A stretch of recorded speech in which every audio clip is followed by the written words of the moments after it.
Good morning, everyone. Welcome to my studio. My name is Michael Markowsky, and once again today we're going to attempt to recreate another painting by one of my favorite artists. Today we're going to be looking at day 1 of 4, featuring Helene Schjerfbeck, arguably the greatest modern artist in the history of Finland, painter. And we're going to start with one of her early paintings. This one is entitled Before Confirmation from 1891. This is sort of just as she's really starting to take off. She had done a couple of great masterpieces before this, but those ones are a little bit more difficult. So we're doing something a little bit easier that I think is equally as impressive.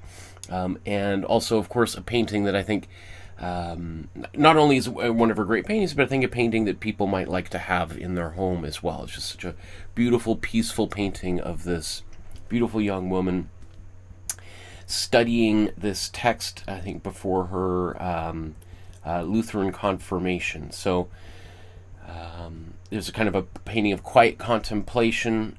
There's just a quick little bit of information about it here before we get started.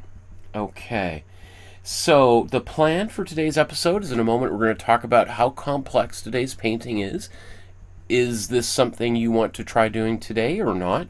We are doing 3 other paintings over the next 4 days including today. Most of which are going to be easier than this one, but we'll get to that here as we go. We'll talk about materials required. We'll do the image transfer in lieu of drawing, unless you want to do the free drawing course here. We'll do the Imprimatura.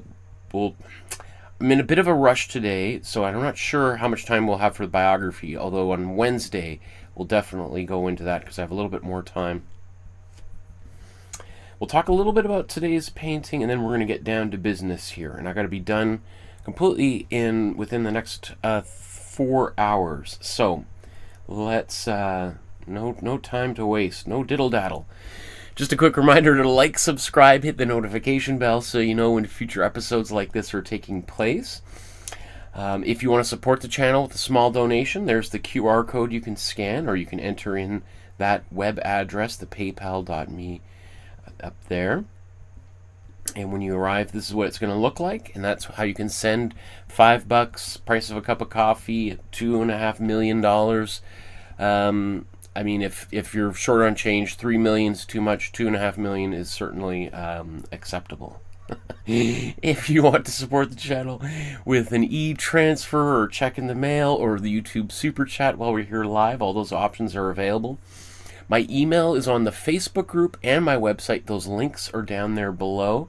Speaking of the Facebook group, scan the QR code here or enter in one of these web addresses, and then you can join the Facebook group, take a photograph of whatever you've created, upload it to the Facebook group, and we'll celebrate your achievement and potentially offer you a little bit of feedback on how to improve it, perhaps, if it needs a little bit of improvement.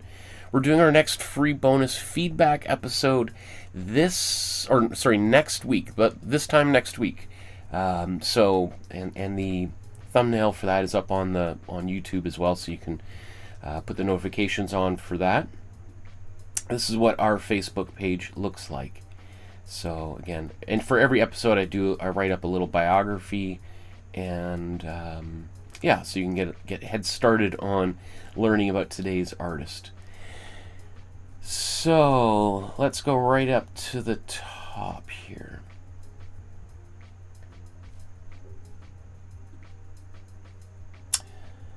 Oh, hi, Ari. Ari's there in the chat. Hello, Ari.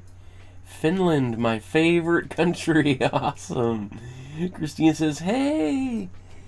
Overpowered Short says, hello. I just want to let you know, whenever I watch you, I instantly feel so calm and peaceful. I love your content. Keep it up, man. Thank you. That's so sweet of you to say that. That's very lovely. Very generous compliment. I appreciate that. Thank you. Wow. Okay. How complex is today's painting? Well, let's turn our attention to the scale of complexity. So, here's the scale of complexity. We've got from number 1 to we got beginner, novice, intermediate, advanced, and then a master like Schjerfbeck herself. So where does today's painting lie? So let's just dive in just a little bit quicker here, or into the details. A beginner, someone who's never painted before, never seen me before, has no idea what we're talking about when I talk about color temperature when it comes to painting. Today's painting, I think, would be that would be a tall order, and I don't want to ruin your confidence. I think this would be a bad place to start. There are dozens and dozens, probably 100 or more beginner episodes that I've done that I would encourage you to do before this one. Novice painter is someone who's maybe done the color wheel with me, done a couple episodes, starting to grasp a little bit what I'm talking about when I talk about certain terms and techniques.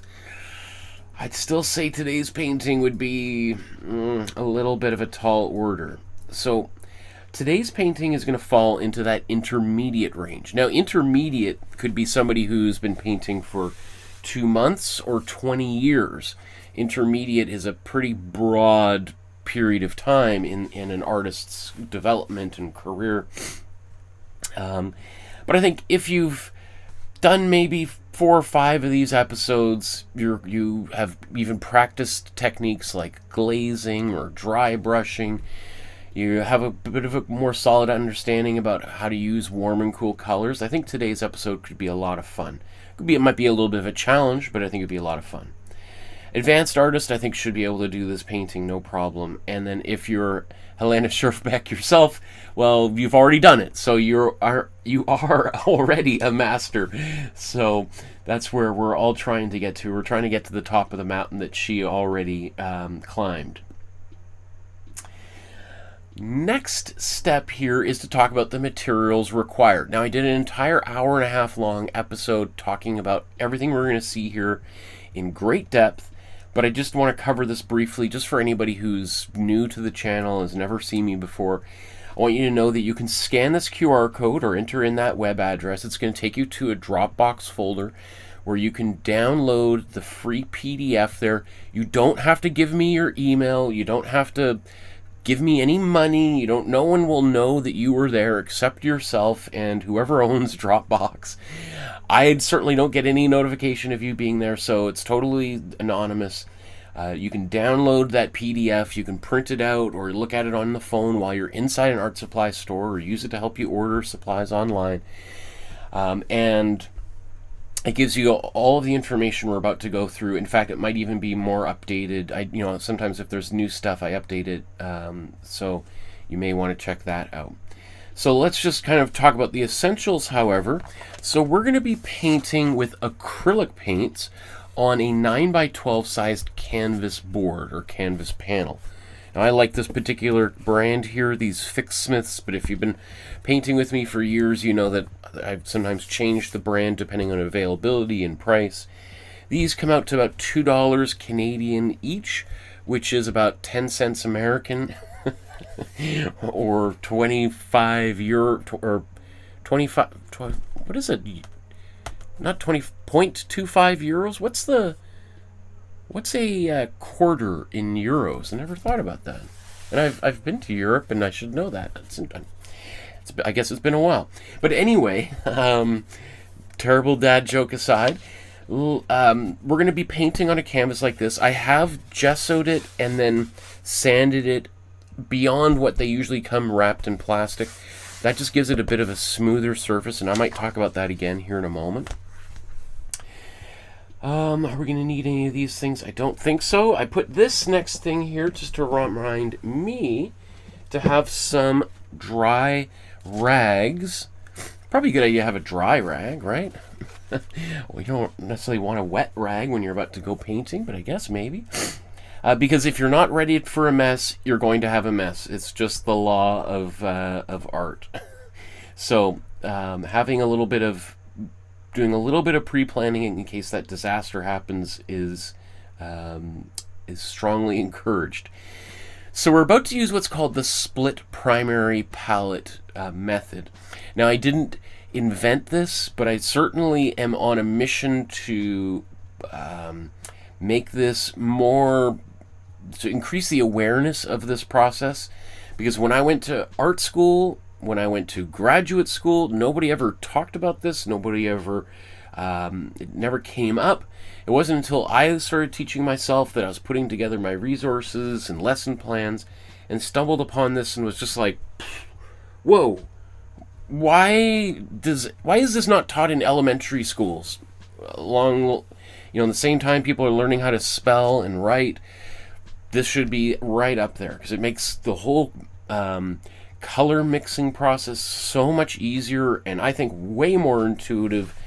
And I've seen so many people, literally tens of thousands of people, learn these concepts and been able to express themselves where before they were completely lost. And so I just think, yes, there are other techniques and methods that are maybe way more advanced, but we have done almost 400 painting episodes thus far and painted pretty much all of the most famous paintings in human history using this process, using only 8 tubes of paint, and often I don't even use the black. I mix my own black, which is another reason I love this method. So this whole process emphasizes color temperature, which essentially means that every color is either warm or cool, some warmer or hotter or cooler or colder than others. And the reason that's so helpful is that according to our eyes, the human eye, warm colors appear to advance and cool colors appear to recede. So mastering color temperature can help you create the illusion of depth in a painting. And it also helps you mix colors, because all you got to do is just ask yourself, where is the color? Is it in the foreground? Okay, warm color. Is it in the background? Cool color. Is it in between? It's going to be a little bit of a mix of both. Wow, that makes things so much easier, right? I wish I knew all this like 25 years ago. So let's look through a bunch of different paints. Now, I'm going to use this particular brand here, these Amsterdam paints. I'm not sponsored by anybody. No one ever, at any point, has ever given me any free supplies to promote their brand. I just think this Amsterdam paint made in the Netherlands is the best bang for the buck. It's the cheapest paint for the highest quality that I think you can get. So a tube of paint like this is the 250 milliliter tube, which is plenty of paint if you're painting at home. Costs I think about $19 Canadian if you're on the more expensive end. So you can get this, should be pretty much every major store in North America at least. Now you can spend 3 times as much for 3 times less paint to get golden, which is, maybe 10% better in quality. And I would say, though, golden, it tends to be a thicker or heavy body paint, whereas this is more like a soft body paint, which might be a little bit easier for a beginner painter to use. Now I'm going to go through all of these other brands of paint. Again, all of this is collected in the PDF, so if you're like, oh, you're going too fast, I can't screenshot, just download the PDF. It's all nicely organized. You can print it out. It's got all of this information about all the mediums and all that stuff that we use, and explanations about color temperature, and it's all free. Now there are 4 brands of paint here that I do not recommend. Mary's, Fevacryl, Peebo, and Museum Color. Peebo I think is egregious because they are the largest paint brand in the world. They're like the McDonald's of acrylic paint, and like every brand, Amsterdam as well, most paint companies put titanium white in the paint as a filler. The thing is, though, is when you put a lot, like Peebo does, it makes it impossible to mix our own black. All of your colors are going to have, are going to be tinted. Tint is when we add white to a color, and they're tinted to such an extreme that everything has a pastel-like quality, which if you're doing a lot of impressionist painting, you might like that, but you're certainly not going to be able to get saturated colors that you might want to use at some point. So I do not recommend those 4 brands of paint.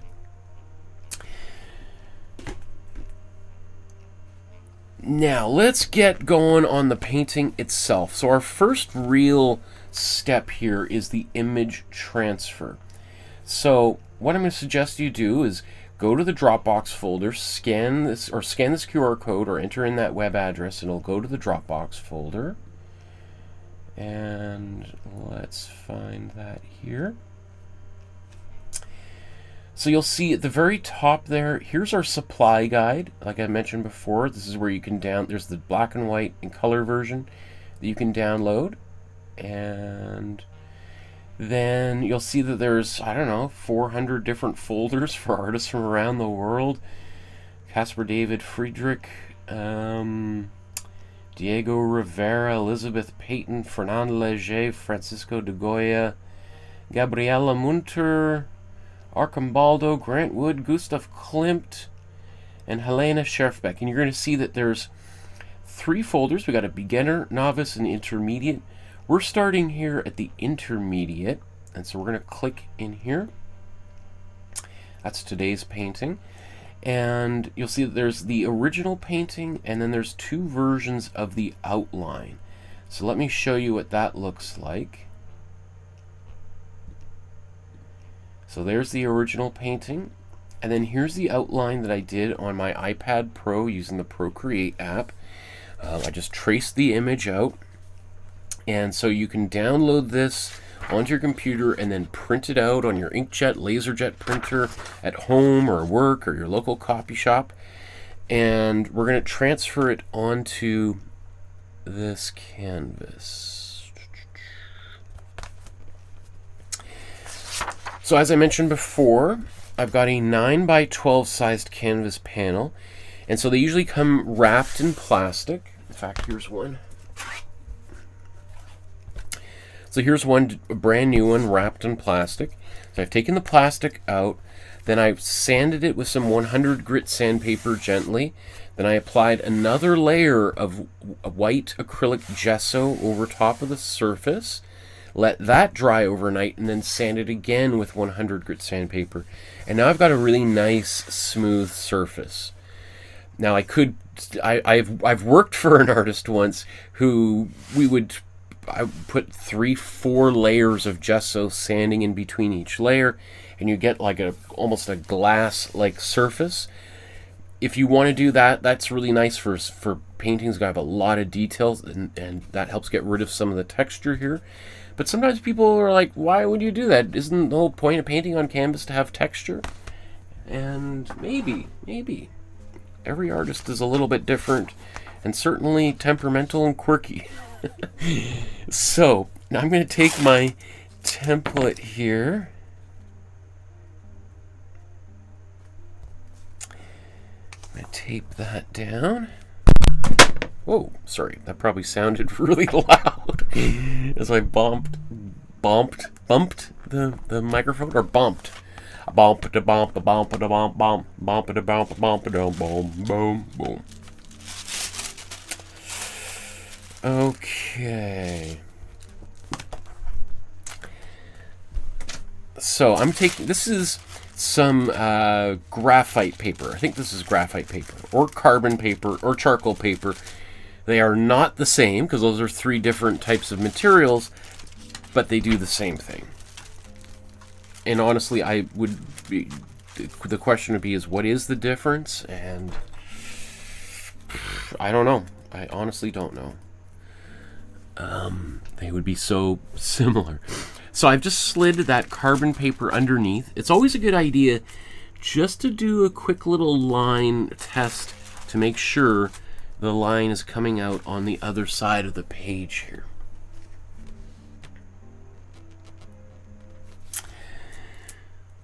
So I'm going to quickly trace around the outlines here.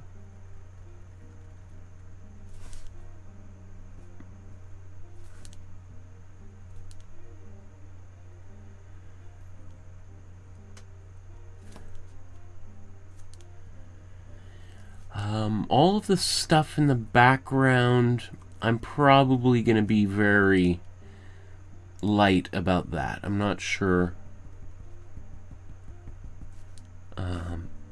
how much of that I'm going to actually paint.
Okay, let's just see how well that's come across.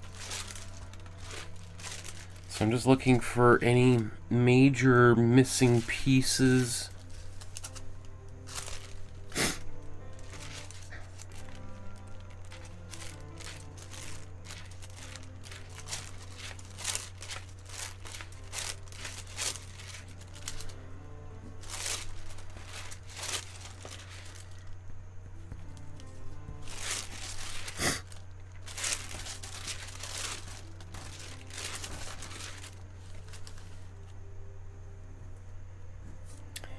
And I'm just going to do a little bit of the detail in the background, this tree.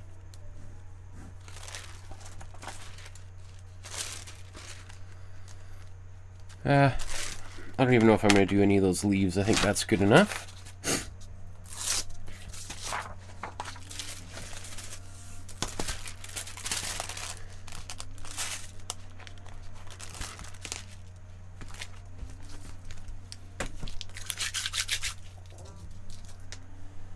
Okay. Time for some tea.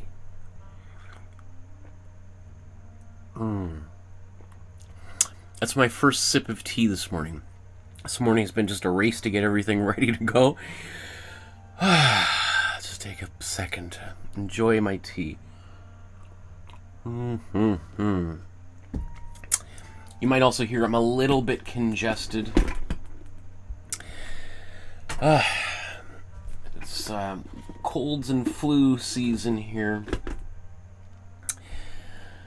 And my daughter was sick a little bit last week. And then I got sick. Man, she managed to do better than I did. I was really out of it for a little while, but yeah, and then all of her teachers at school were sick. Oh my goodness, that's a disaster. But I think that's what having a kid is like. Everyone is always sick for the next couple decades. I think that's what it's going to be like. Okay. So you'll have to excuse me if I'm existing in a bit of a brain fog right now. Oh my goodness. Where are we?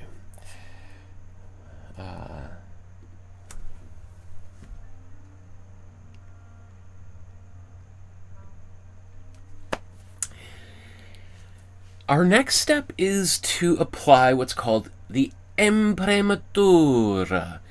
The Imprimatura, it's an Italian word that means the prime layer, the first layer of paint, or the priming layer.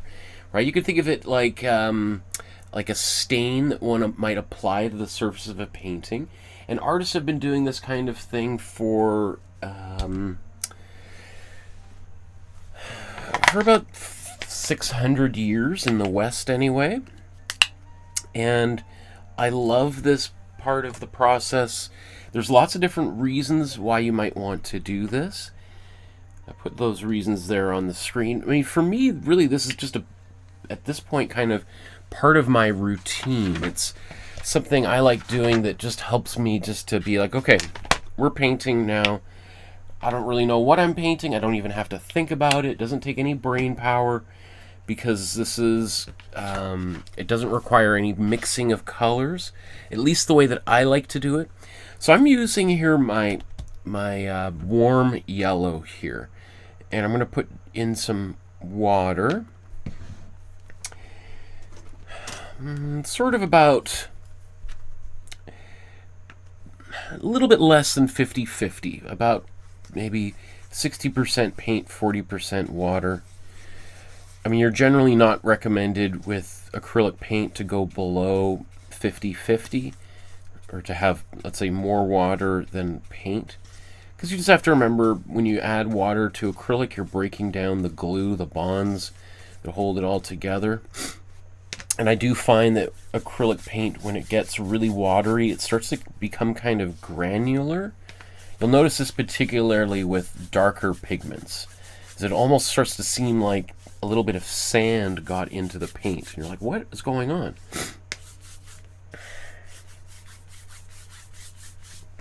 Now you'll notice I didn't even really look at her painting here to confirm whether or not she did this. She would have known about this method, absolutely 100% sure. Whether she did this kind of thing with this painting, I don't know, but we'll take a look here in a moment. Again, for me, this is a way of just sort of shutting my brain off, and getting into a much more creative state of mind. And so it's definitely it's a habit and it's a routine for me. Just as, you know, I think we all have our particular habits. We all put one pant leg on probably before the other most of the time, and sometimes you notice if you put the other pant leg on one day, you're just like, whoa, okay, what am I doing here? Everything just seems a little bit mixed up. So I like to do this kind of regardless. There are very few numbers of times where I have made a painting that I have not used this warm yellow Imprimatura. Now, this kind of warm yellow is definitely kind of my own, I guess, signature kind of process. Most other artists, if they did do this, the default would be to do something like here on the top. You've got, there's both of these are unfinished paintings. On the top, there's an unfinished Leonardo da Vinci painting, and you can see he used kind of a brownish Imprimatura, brownish yellow. And then on the bottom there is an unfinished Michelangelo painting, and he used a greenish Imprimatura. And at one point, Leonardo and Michelangelo were working in the same room, painting on opposing walls from one another. And, you know, so two different, some of the greatest artists of all time had very different ideas, disagreed fundamentally on this exact step that we've just done here. So you'll find every artist pretty much disagrees with everything. And that's one of the frustrating things with learning about art, is that there's no one way to do it, and nobody disagrees more about what the one way to do it is than artists themselves. Okay, I'm just gonna move this up here. I'm going to blow dry this really quickly.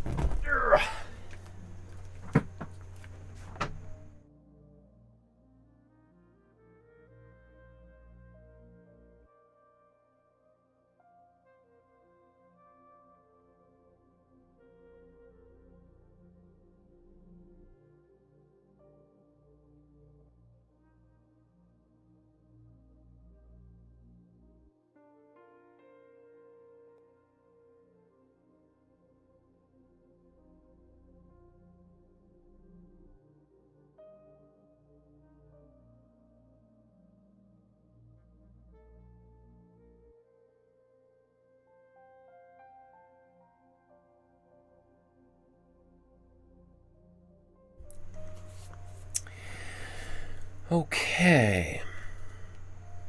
So there's our painting with that first layer of Imprimatura, as I like to use it. Again, every artist is a little bit different and has different definitions for these terms. Just going to move that out of the way, and I just want to take a look at her painting here.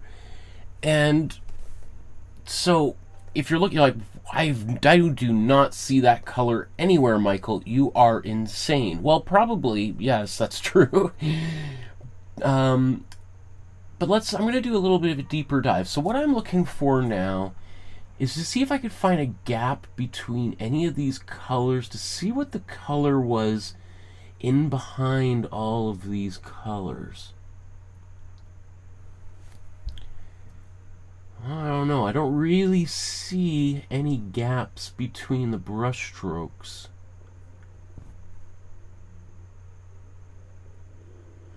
I do wonder about maybe some of these lighter colors underneath, because that looks like the texture of the canvas.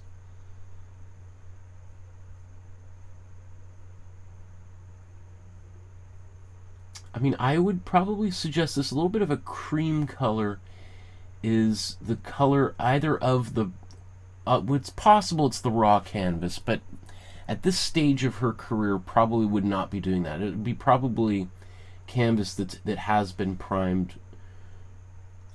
So I think what I want to do now is I want to mix that color and apply it over top of my painting. Now I know, of course, people are going to be like, why didn't you just do that to begin with? Like, this is so ridiculous. What a waste of time, Michael. And yeah, maybe that's certainly something I've heard many times. But you know, first of all, for me, this is just yeah, there might be a little. You know, honestly, there's a bit of procrastination, a bit of busy work here, if I'm honest with myself, when I'm doing this kind of thing. You know, a little bit of anxiety about getting started, and doing anything I possibly can to avoid actually starting this painting.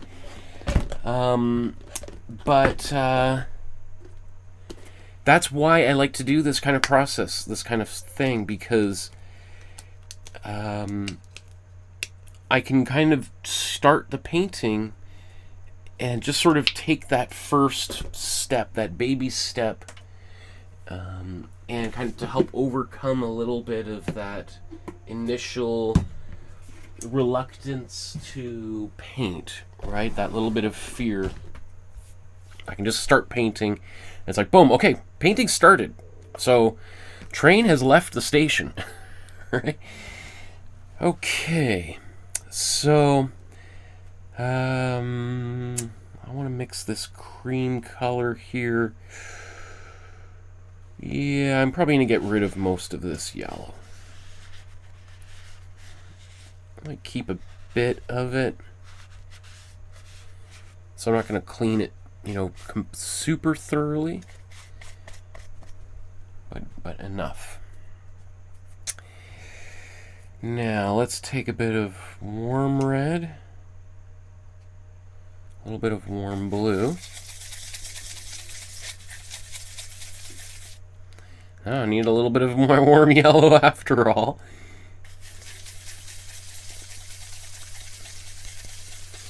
So I'm making a kind of a light brown here. And now I'm taking some white. Let's take all of this white.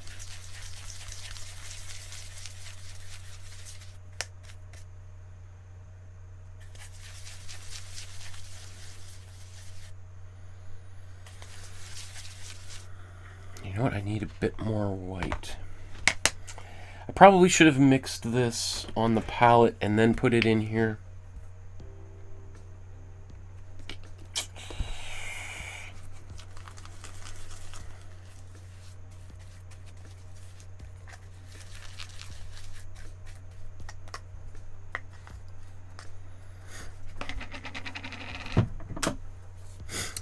Okay, this is why I've got two different lids here ready to go. So I'm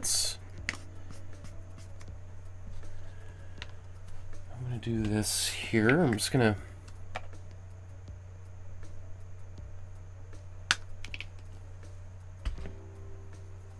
this color.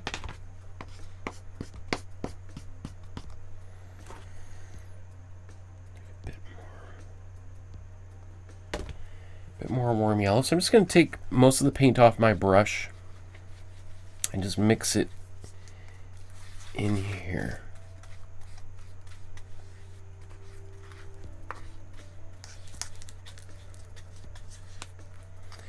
Now this is also not too far off the skin tone that I see in this painting. And maybe I might want to use that for that purpose later on.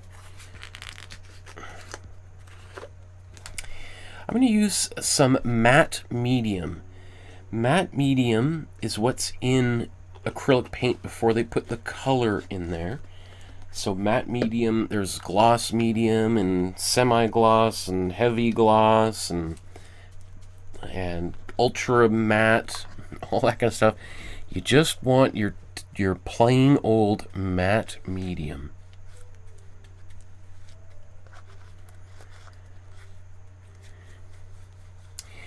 Now I really could go for something even lighter than this, or just less kind of cream colored. Maybe even a bit of cool yellow in there, but I like this.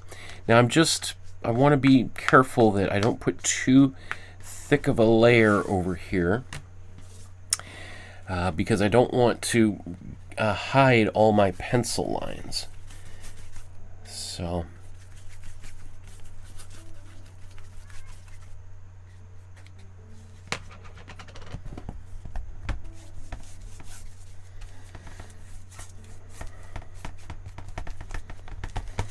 one thing I find about matte medium is it seems to speed up the drying time of acrylic paints. So one thing I find is you got to work kind of quickly.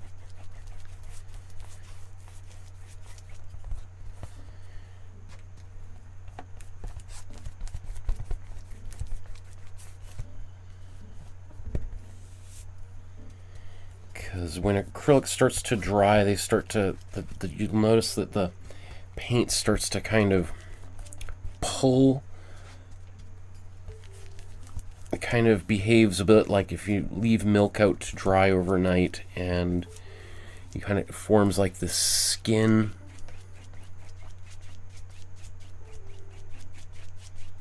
Right, so parts of that up top, they're already kind of at that stage that I gotta be careful about doing too much more up there.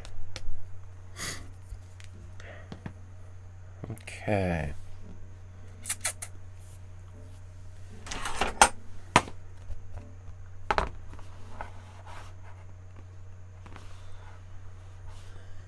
So I'm sure probably on camera right now it looks like most of the image has completely disappeared.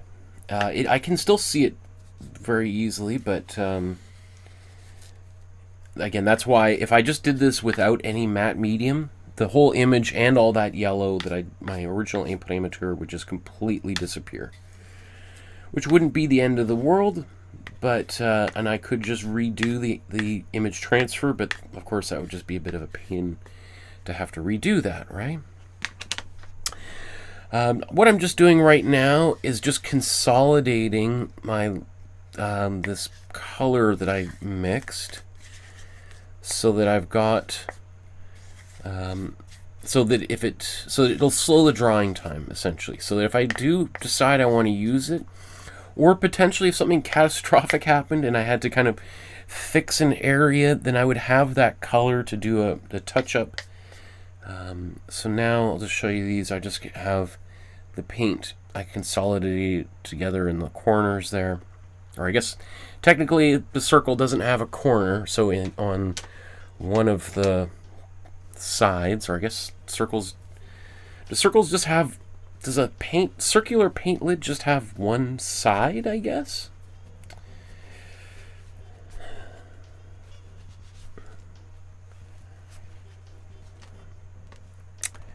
So I'm just going to clean my brush. Now there are a few little things that have fallen onto the surface there. I'm going to let the painting dry and then pick them off. It's much better than trying to do that now. Otherwise, it's just going to, because when it dries, I'll just be able to flick those little things off. If I try to do it now, I'll kind of create a little mark on the surface texture-wise that could be problematic. So.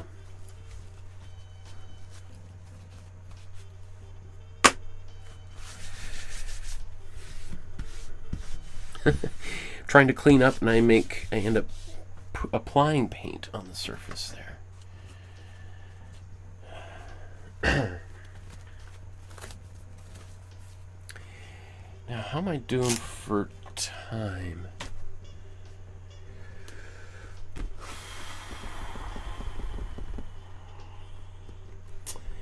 Oh, Lisa says, "Bonjour, I love this painting." Awesome, thanks Lisa. Thanks for saying hello and joining us in the chat today. I'm curious to see if you're going to make today's painting with us. Okay.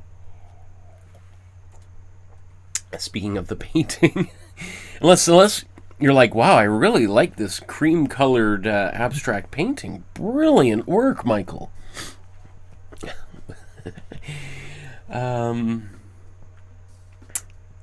Okay, because this would be the version of the painting if it existed in a terrible smog or forest fire.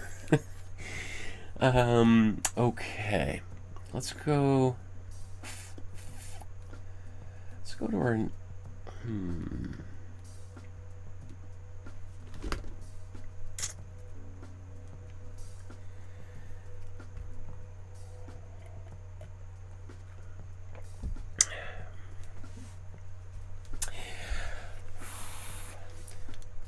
Okay, now typically what we do is talk about the artist's biography and learn a little bit about their life and career. And I always find that really interesting and helpful because it informs maybe some of the decisions I make while I'm working on a painting. Today I'm a little bit pressed for time here, so I'm trying to debate how I want to do this.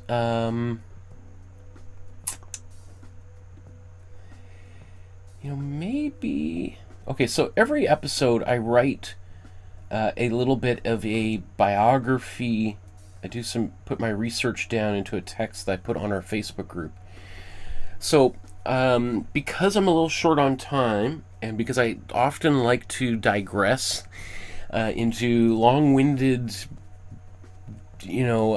tangents here, I think what I'm just going to do for today, and you let me know if you think this is a good idea or not, is I'm just going to read what I posted on the Facebook group here and then move on. And then on Wednesday, that's the episode that is a self-portrait from 1919. I got a little bit more time, and I think I'll just go into her biography in a little bit more depth.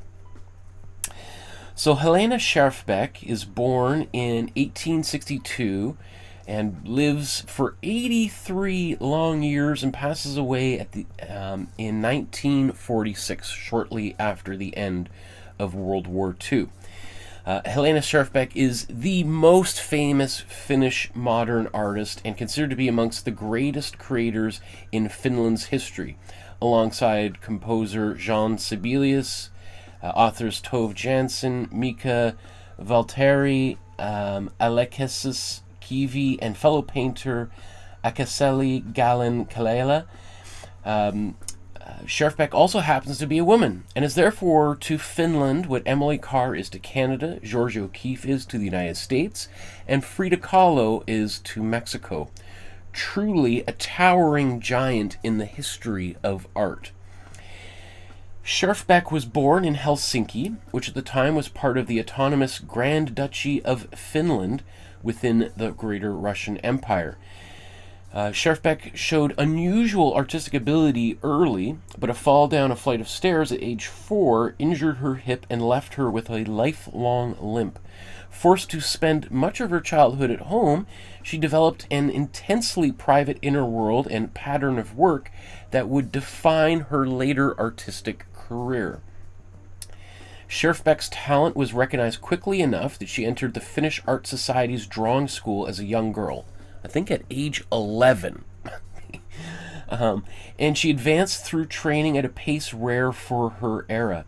In the late 1870s, she continued studies at a private academy in Helsinki associated with Adolf von Becker, who helped her access instruction and technique at a time when professional pathways for female artists were restricted. I mean, it's just incredible, right? She's, in her early teens, and I mean, it's just unheard of for anybody, let alone a female painter at this time. Even today would be outrageous, right? In 1880, a travel grant enabled the teenage Schjerfbeck to go to Paris, then Europe's magnetic center for ambitious painters. There, she studied at private academies, including the Académie Trelat and Académie Colossari. And the Académie Colarossi, which we've looked at a few artists, the Colarosi's Academy. I can't remember off the top of my head. Throughout the 1880s, she moved back and forth between Paris and Finland, while also painting en plein air, or otherwise outside in the fresh air, in Brittany, which is northern France, and later Cornwall, England, which is on the southwestern tip of England. During this period, she was briefly engaged to Swedish painter Otto Hagborg, but the engagement ended and Schjerfbeck never married later in life. Schjerfbeck, her best-known early masterpiece, The Convalescent from 1888, was exhibited at the Paris Salon and later received a bronze medal at the 1889 Paris World's Fair.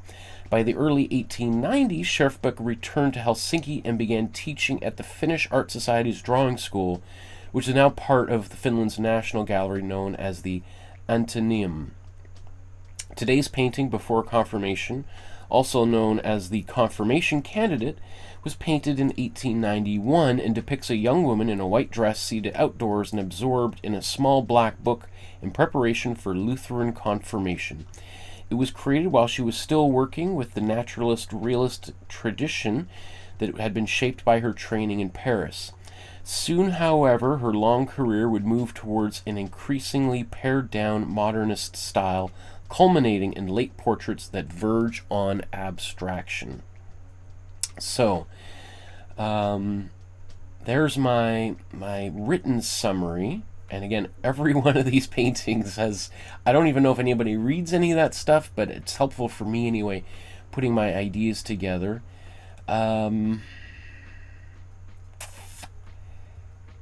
Let's just, let me see, do I have this? Okay, I think it's, and I know I'm short on time, but I do just kind of want to show, maybe, this is at the Finland National Gallery, the Athenaeum's website. They have by far the largest collection of Schjerfbeck's work. They have, lots of her drawings and sketches. So I just want to maybe scroll through this here so that we can kind of just see some of the work she did. I know it's going to be a little bit hard to see these drawings, on your screen. But again, keep in mind, she's born in 1862, right? So, 1862. So, here's drawings that she's doing when she's 10 to 12, or no, yeah, 10 to 12 years old is where we are at right now.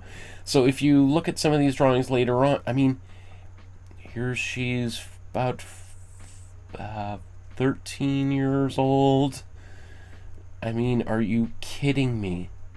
Most of us would be hard pressed to do. I mean, here's a painting she did when she's somewhere between 13 to 18 years old. I mean, and at this point she's studying at a school, an art school. She starts art school when she's roughly 11 years old. I mean, when I went to art school, I was 17 years old, and I was one of the youngest students in my I was definitely the youngest student in my class. I can't imagine and that was already kind of weird. I can't imagine being 5-6 years younger than that and being in those same classrooms. I want to zoom all the way down to her paintings, which are going to show up in greater frequency shortly here. I mean, just, are you kidding me? She's like 15 years old. Just incredible. And yeah, some of these are slightly awkward, but I mean, yeah, it just blows my mind. What an incredible talent she was. So here's a painting. This is 1878. So what? She's 16 years old. Maybe let's just see. Let's even just look at this. Let's just, like, unbelievable. Most of us would never be able to paint this good, no matter how old we are. And this is what Helene Schjerfbeck is creating at the age of 16. I mean, it's one of those things where you see this and you're like, okay, what? I mean, what's the point? What are we doing here? But they have some of her early great, I mean, I would consider that to be a great early masterpiece, but her kind of first major, I mean, you might consider these to be more like studies, perhaps.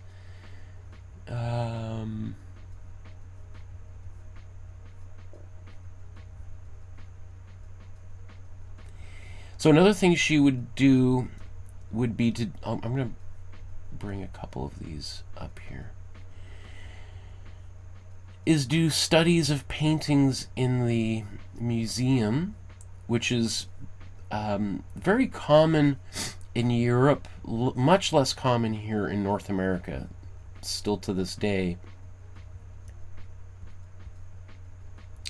That's another beautiful drawing. Okay, so I'm going to enlarge these. I want to find her,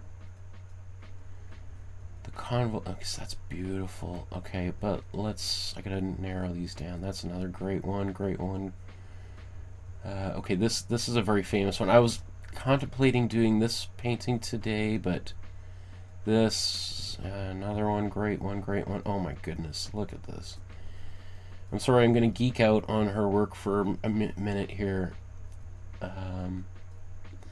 One of the interesting things is they have a lot of her early work in the museum. Not so much of, they have a good, probably all of her most famous, this is the painting I wanted to look at. I mean, look at, are you kidding me? So how old, so this is, what year was this created? Okay, 1880, so she's 18 years old when she did this painting. Wounded Soldier. I wonder if this is inspired by anybody else's work. Maybe not. This might be one of her early pieces she did on her own. look at this self-portrait, this drawing. Oh my goodness.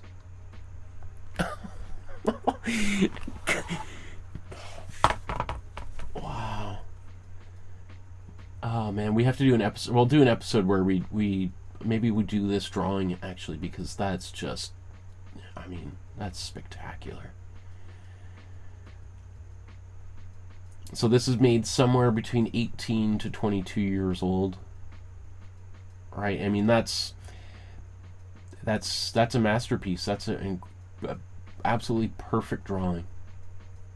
What it just, you know, you don't, the term genius is thrown around, you know, very liberally these days, but she's definitely, it's, if you're going to use it for anybody, Helene Schjerfbeck is definitely deserving.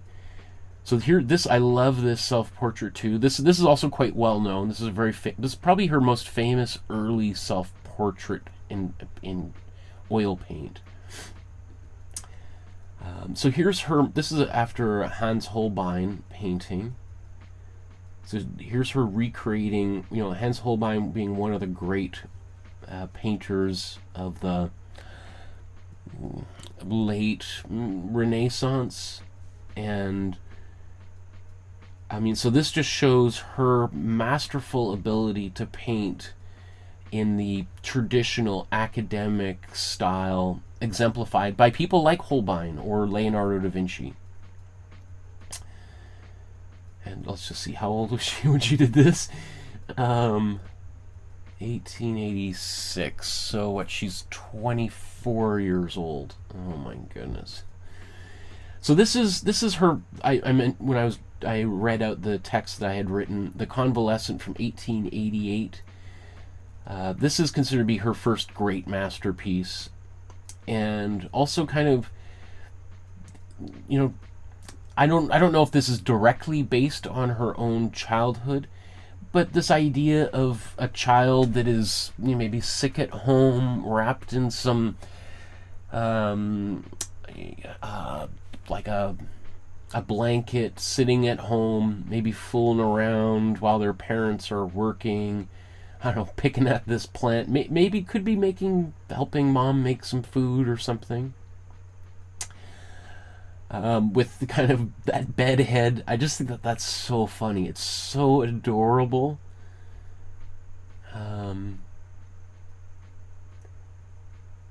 You know, this is the kind of thing too. It's like, when my daughter is sick and I got stuff to do and I'm around the house, like, this is my daughter. Her head hair hasn't been brushed, walking around in clothes, and she's putting on her own clothes, and it's just like everyone's like checking, like, what is going on in here? Oh my goodness. So I just love this painting. This is from 1888 again. So this was exhibited in the Paris Salon. So you're talking, this is in 1888. At this point, women are now maybe reluctantly being exhibiting alongside men.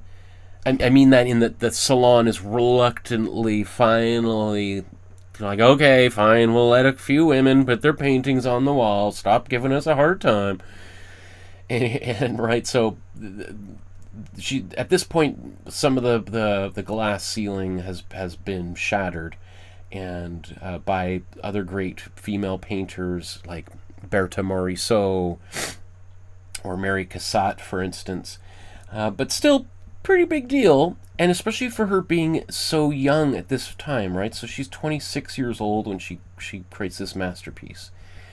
And so this is just 3 years before today's painting, which I think I just want to jump to next. So, oops, where are we? So I just want to talk really briefly about today's painting before we actually start working on it, and just talk a little bit about why I just love this painting so much, why I think it's so interesting. So just a quick reminder here, Helene Schjerfbeck, and I should say that, you know, my pronunciation is I do not speak Finnish, and I have heard a little bit more of a nuanced pronunciation of Schjerfbeck. And I hear also Helene, so maybe not Helen or Helena, but Helene, which again, nuance. So my apologies to my Finnish viewers and people who speak that beautiful language. I don't have the same lyrical ability, so I'm doing my best. Feel free to correct me there in the chat. But Helena Schjerfbeck, before confirmation, otherwise known as the confirmation candidate, from 1891, oil on canvas. So this painting, if we think of this here as a 9x12 sized canvas, it's essentially, about 1/4. This painting is about 1/4 the size, or 4 times bigger. Right, so you could imagine 2 of these canvases stacked on top of one another. So it's not a huge canvas. The original is not massive. And in fact, most of her paintings are relatively modest in scale, which is kind of a little bit nice to see. That so many other paintings, especially by male artists, I don't know what it is with male artists. Always got to paint big. Everything's always got to be billboard size. Anyway, so why did I choose today's painting above all the other ones? Above, there's always considerations. I'm thinking, like, what is a great example of the artist's work? Something that we can use in an educational sense, that we can learn techniques by recreating. And also, can we make a painting that somebody might want to paint and then have in their house on the wall, right? And I there's something about this painting that it's not one of her most famous paintings. It's in a private collection as far as I know. It has been exhibited. It may even be on exhibit. Right now there's a major exhibition at the Metropolitan Museum in New York on Schjerfbeck's work that's up until April. I don't know if it is, though. You let me know if you've seen it there in person. There's just something so beautiful and peaceful. It reminds me a little bit of the Renoir painting we did like 6 years ago, which I think is called Woman Reading. It's kind of a similar kind of composition, but this one just feels a lot more. It feels so quiet and contemplative, and she seems so peaceful and relaxed. The background being kind of like, she looks like she's just sitting outside. The wind is just gently moving the leaves on the trees in behind. So I just think, like, if I was to make a painting of any of these paintings we've done, like, I kind of want something that just might inspire a more mindfulness type of a feeling. That is, Henri Matisse would talk about that he wanted to make paintings that were like a comfy chair. And that is one of the most debated. What Matisse actually meant with that idea has been debated ever since Matisse said it. So maybe it's murky waters to get into, but that idea, I think Matisse is talking about, is he wants to make a painting that someone could just kind of rest into, that they can kind of just be like, oh, like fall into a comfy chair and just be absorbed by it, close their eyes and enter into that world. And this is kind of a painting I feel like I just want to, I would like to be in this, I kind of feel like, I would love to be sitting on this veranda or this porch with this woman, just maybe, with my hat down and my feet up, and, the wind just blowing over, and a little bird lands on my belly and chirp, chirp, chirps, and I raise my hat and like, oh, hey, little birdie. and then I put my hat down and the bird stays there and flies away. That's the kind of feeling I feel when I look at this, right? It's just, and then somebody comes and brings some fresh lemonade. That's the feeling I get from this painting. In terms of like why I think it's an important painting of hers, I think it's at this stage where she's really she's what now? She's 29 years old, right? So she's not a young kid anymore. She's a very confident painter. She's already been painting some very mature paintings and scenes. So it also feels like this is not just a study anymore. She's not in art school making paintings that her teachers are making her paint. This is something that she's chosen to do for herself, that there's something about this painting, the subject matter, the person, that carries deep meaning for her. And I think, considering her childhood being, because of her accident, and she was sort of like semi-homeschooled. She did some formal schooling and some at home. It just sort of kind of, to me, speaks to also a little bit about her inner world, that her youth, her childhood was kind of quiet and private. And we see in this woman here who is kind of almost, this feels like a very private moment, that maybe she's not even aware that we're looking at her. She's engaged in reading, and again, it's like I'm sitting there with my hat over my head, and I look up. Oh yeah, you're still there. And put my hat back down, and that's the scene that I see when I open my eyes for just a moment, right? It's not, there's no pretensions here. It's not kind of, this woman is not showing off. She's not, dancing, or she's not even looking directly at us. So we're observing her, and she's maybe not aware that she's being observed. And yet it's also very modest. It's not like she's nude and she's just here an object of male. She's not subject to the male gaze, and that in the way that so many other paintings by men might be of the same situation. So there's also kind of maybe a bit of a more feminine worldview, perhaps. Maybe I'm reading too much into it, on display in this type of picture here. Okay, I think also, I think, again, because today is just the first of 4 episodes focusing on this great artist, I did want to show some of and make a painting based on one of her early works, because her work starts to change quite dramatically, and especially when we look at her the work she's doing in the last maybe decade of her life, which those portraits, as we'll see, are very strange and kind of haunting, kind of scary and weird.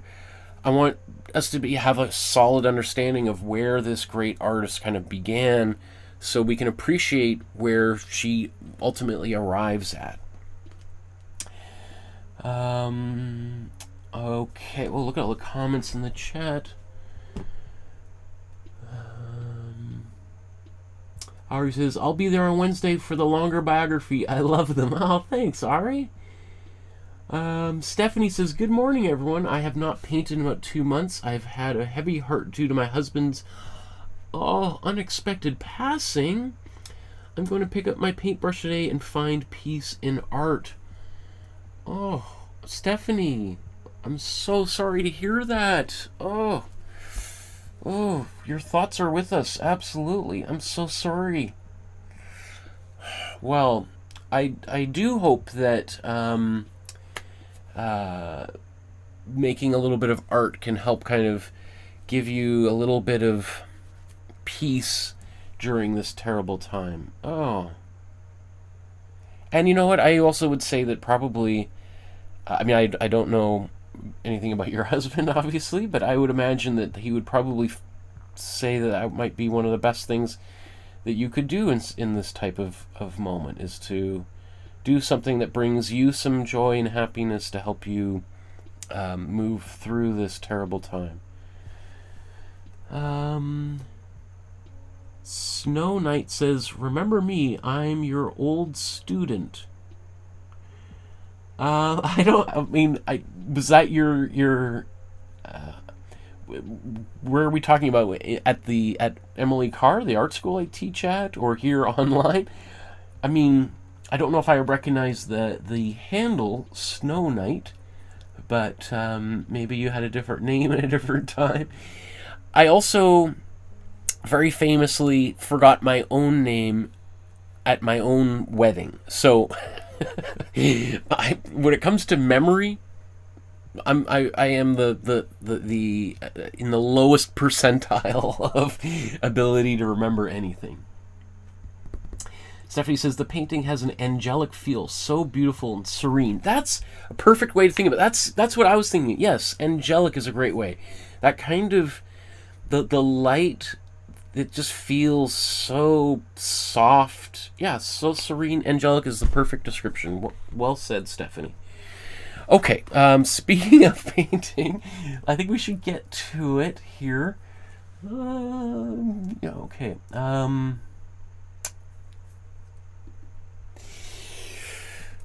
Okay, so one thing I often do at this stage is something called an underpainting. And every artist, every painter has a different definition of underpainting. So let's just be very clear about that. The way that I tend to define it for the specific purposes of these episodes is often painting lines on like facial features and fingers, so that if I end up painting other colors on top or around them, that those facial features don't get lost. So I think I might just do a really quick bit of this here.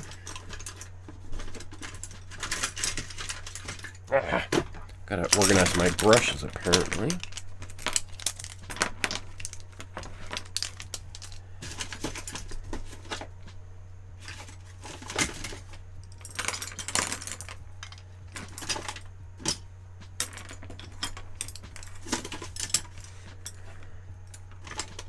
Okay. So let's look.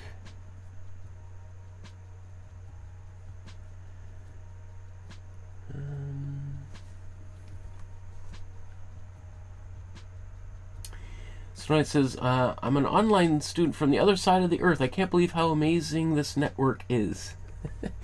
Absolutely. Isn't it crazy that we can all be here together no matter where we are on this planet, this rock flying around the sun at incredible speeds? It just blows my mind. Okay, so if I'm going to do line work, I'm probably going to opt for a brown, a kind of a dark brown,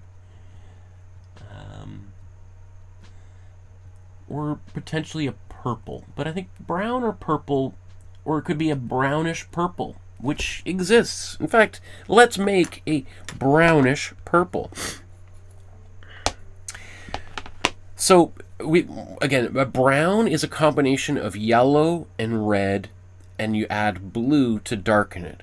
So we could make a brown by taking our warm yellow and warm red and progressively add more blue. Alternatively, what we could do is we could take our blue and red. Now mixing these two is going to make a really dark brownish purple. You see, you might even be like, I don't even know if that looks very purple at all. When it's mixed together, it looks very brown, but you can see if I spread that paint kind of thin,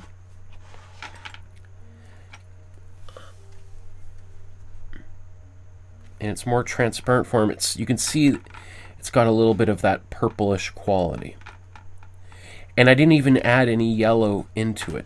And that's because the warm red has a kind of yellowish quality. So I think I'm going to use this color here.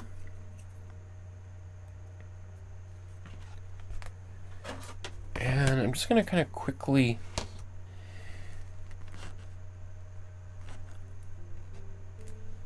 make sure. I wonder if the camera can see that.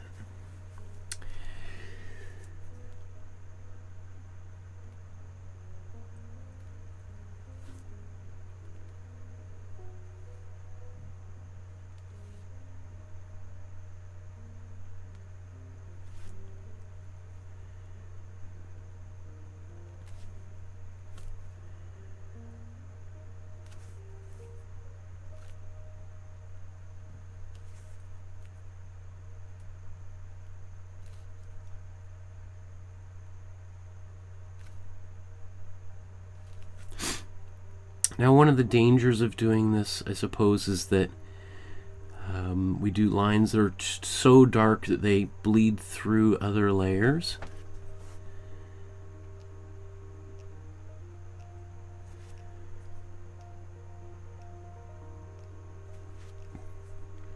But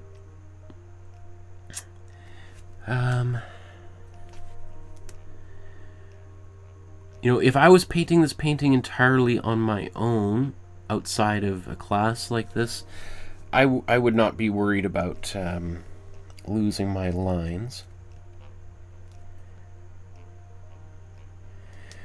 But, you know, I don't consider these episodes as... The purpose is not for me to show off, it's for me to help people learn how to paint.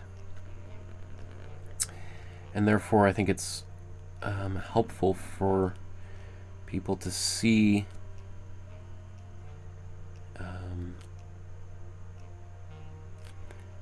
an approach that might help them create this painting.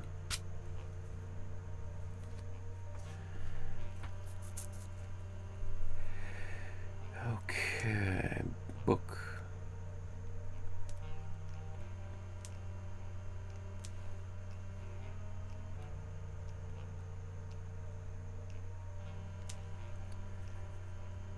Oops, sorry.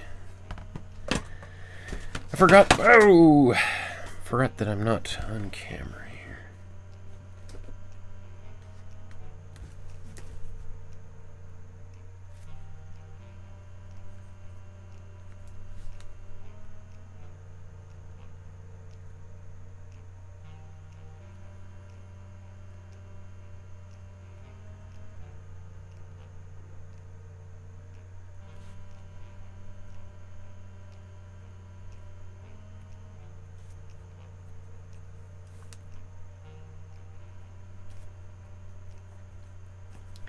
The other thing is sometimes having these dark lines can be nice because I can just paint over top of them and just leave them there and not even have to go back over them later on, that they kind of just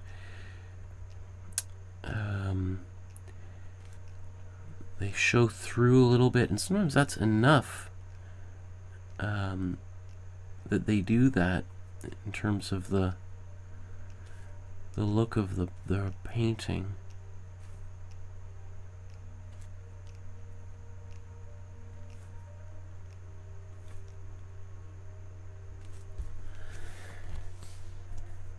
Okay.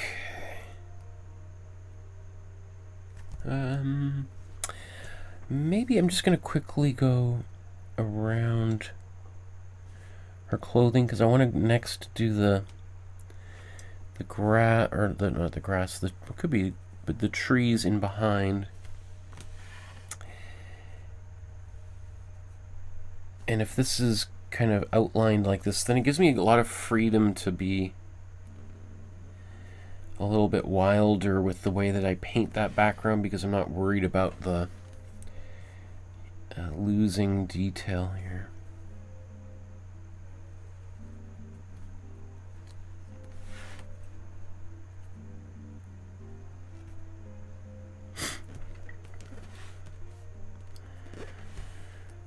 Okay,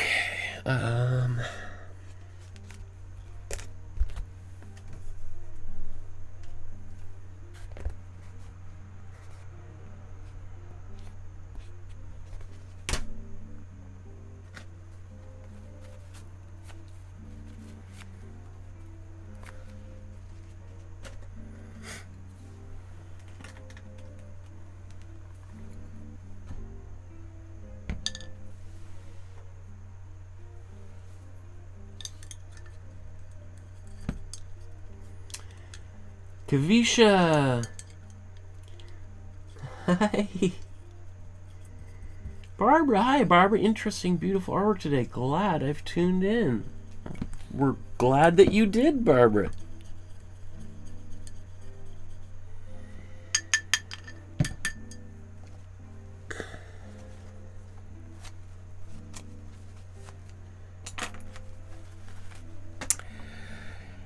Okay. I think that's mostly dry already. I'm just gonna, in fact, make sure I don't have any big texture building up. You know what, maybe I don't need the hairdryer after all. But I do need a sip of tea.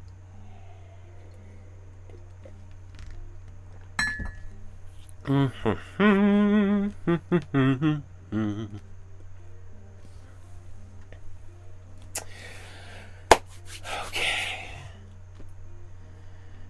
Good. Okay, we're doing good time-wise, I think.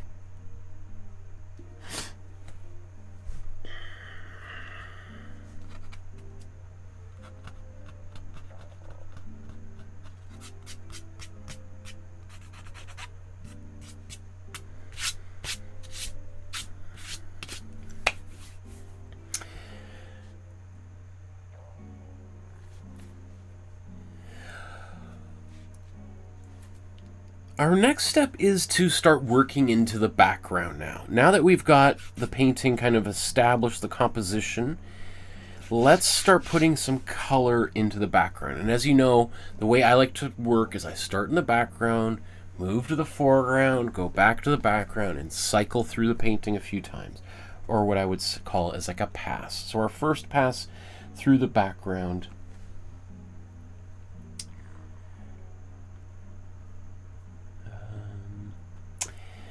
So let's look at these colors.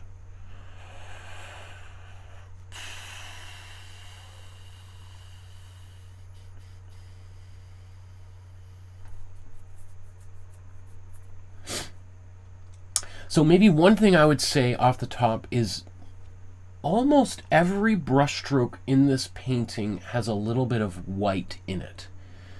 And that's very typical of Impressionist paintings.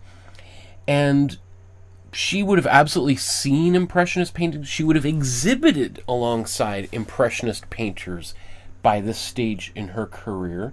So she was absolutely very well aware of their approach to painting, as well as the more traditional academic artworks that she had studied. Because, of course, by this time she had gone back and forth between Finland and France and England multiple times. She had lived in Paris on and off between that and Helsinki. So, okay, so let's look at some of these colors. There's some interesting greens happening. So what I'm looking at, I see these are cool blues and cool yellows, making this cool green here. And then we've got some warm yellows and maybe cool blue as well. So she's playing with both of those yellows, and that's helping to create a kind of a depth in this painting. There's also there's definitely white, but I think there's also a little bit of gray, or like, so a little bit of black and white in here. I may even start with that bit of blue. Okay.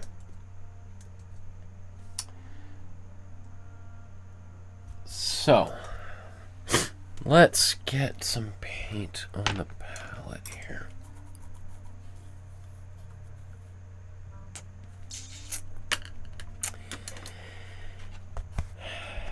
I need some more white.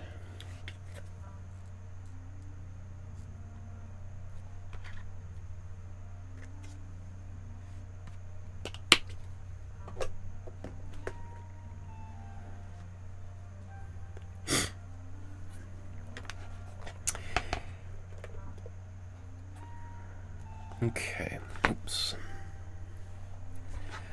So I'm going to take my titanium white here. I'm going to take a little bit of my cool blue. Come on. That's a lot. Although actually that's a pretty saturated bit of blue up there. Okay.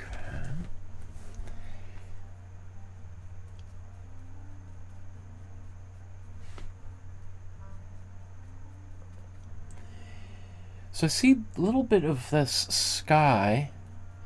It's hard to tell, but there's definitely some of this blue right there. I'm going to put a little bit more in a few other places, and it may never actually end up popping through any of these trees, but it might be just kind of nice to have that grounded in behind those leaves. Okay. Next up, I'm going to take some yellow, cool yellow, and bring that in here. Maybe let's bring these two side by side now.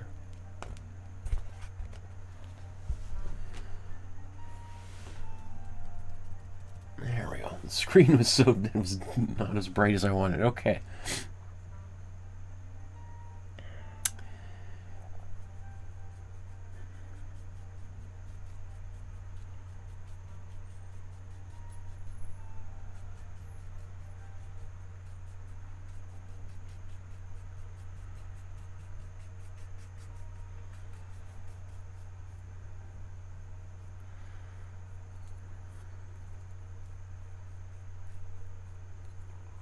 So this is why I like doing these lines here. I'm just going to gently paint over them a bit.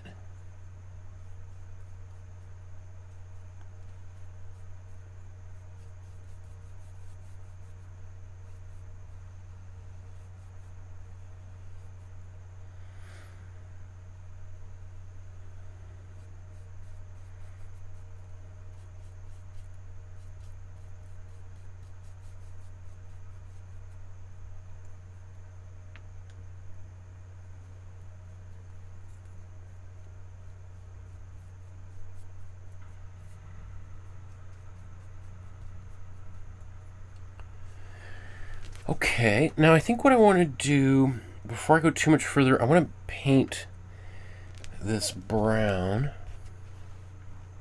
in the background. So I'm going to take my cool red and cool yellow and mix this into an orange. And I'm going to take my cool blue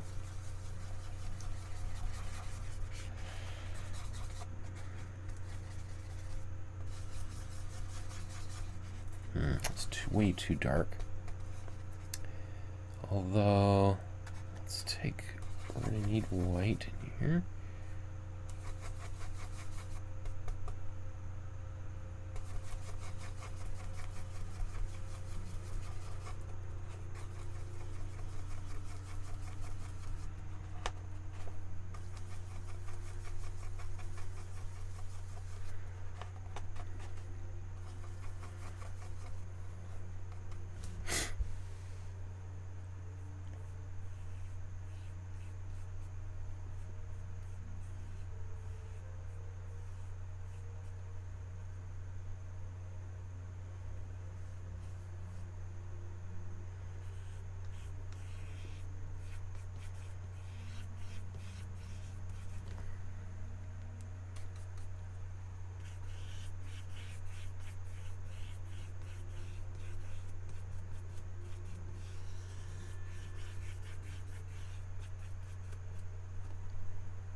Okay, I'm just going to take a little bit of this darker blue, bring that a bit in here.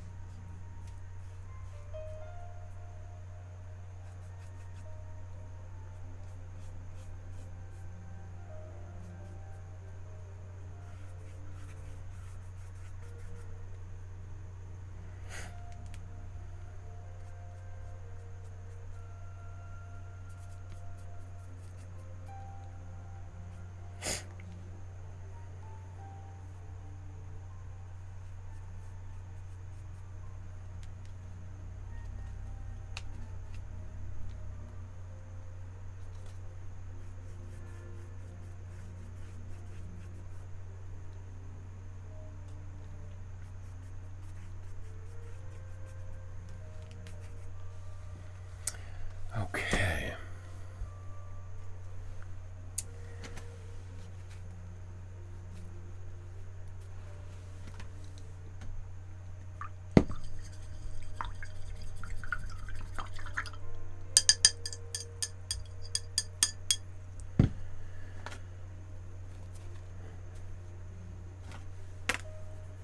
Just gonna give this a quick blow dry here.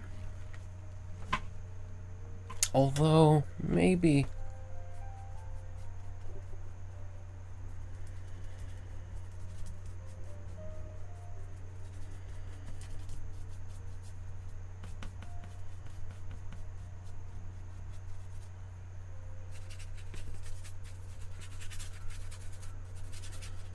I'll just show you kind of...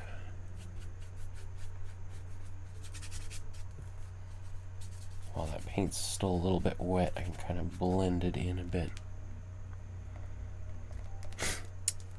Okay, I think I am, well... Yeah, I'm just going to quickly blow dry it.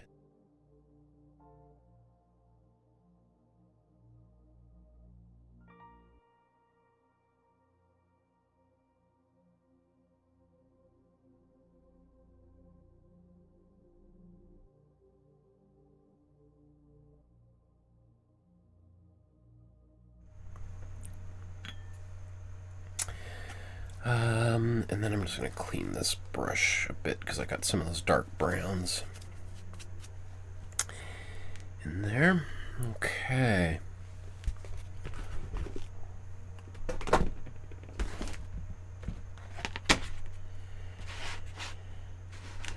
So let's go back to painting some colors in here.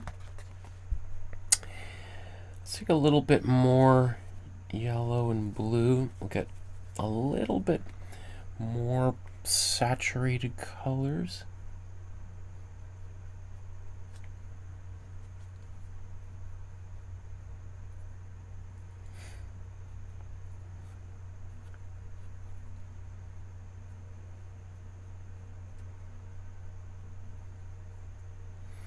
Now her cheek's going to come out here. I kind of overpainted that a little bit, but when I paint her face, we'll bring that back out. I'm even going to paint a little bit over top of some of these trees.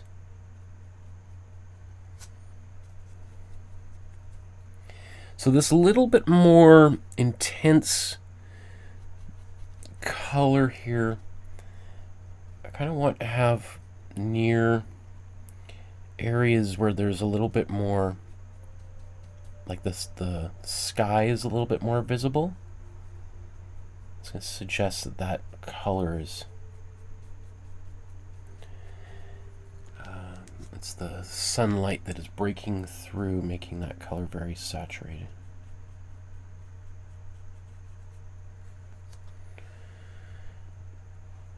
Okay.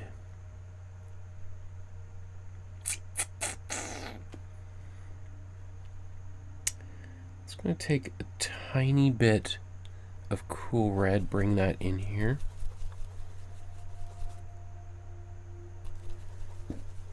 It just gives it, I'm going to get a little bit slightly brownish quality.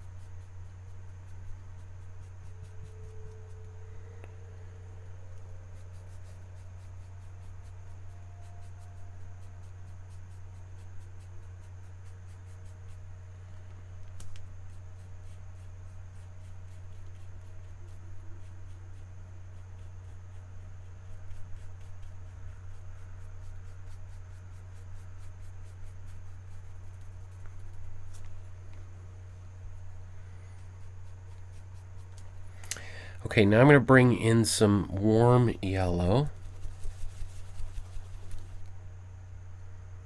That might be a bit intense. Let's take...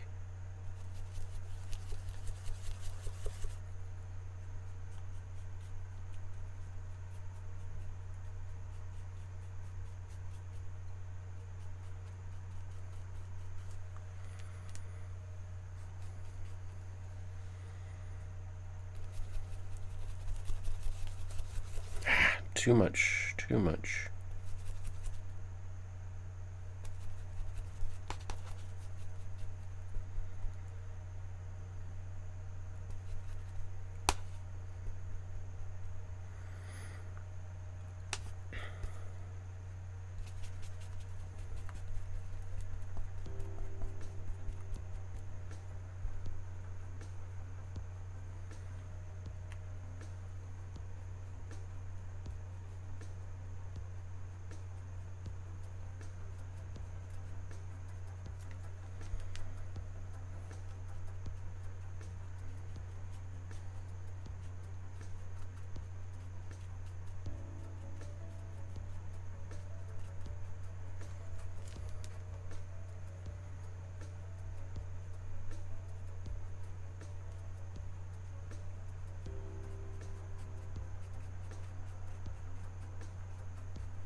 My brush is maybe a little bit cloudy, so let's take a bit of warm blue and warm yellow. Starting to kind of get a little bit warmer colors in here. Let's take a bit of white.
You know, I feel like I had some of those browns there before. Let's take a bit of this brown that that's very grayish.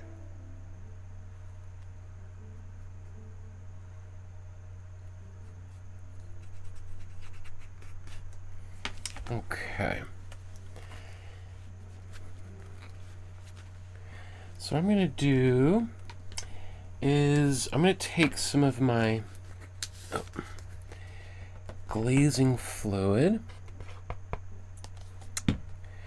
I'm also going to go to a smaller brush now.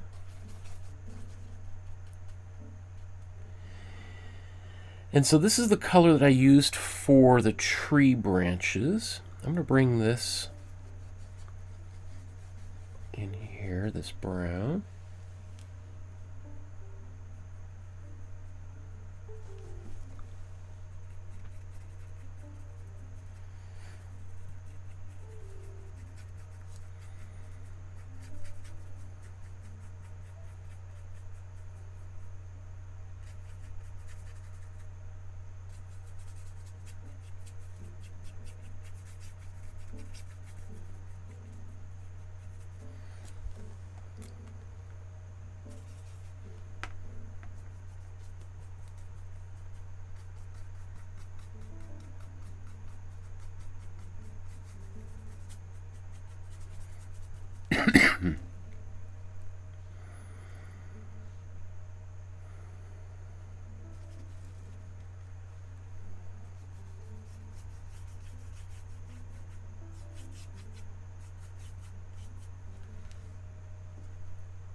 Take a little bit more blue, a little bit of warm yellow. Bring that in here, so cool blue and warm yellow.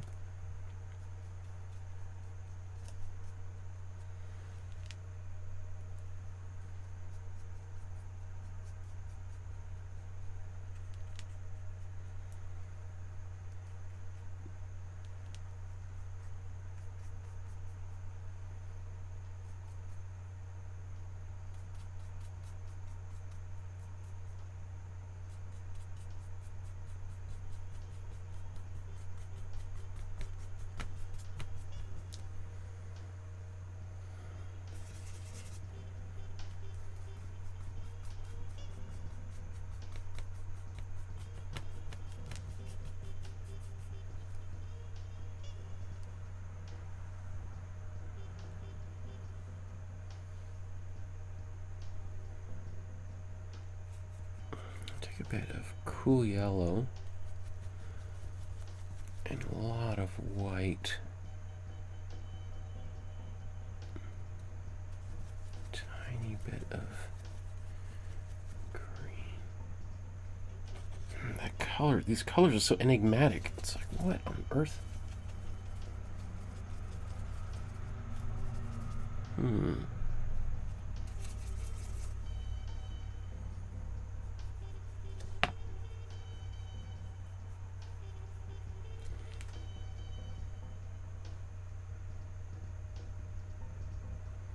Creamy green.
Oops.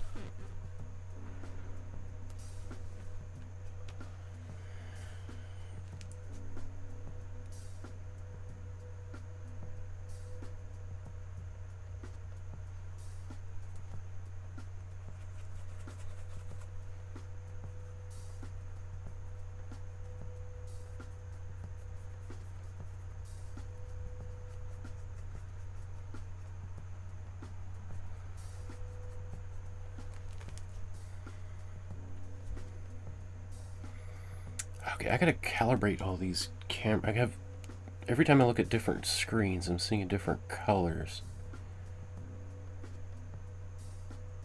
It's driving me crazy. It's hard to match.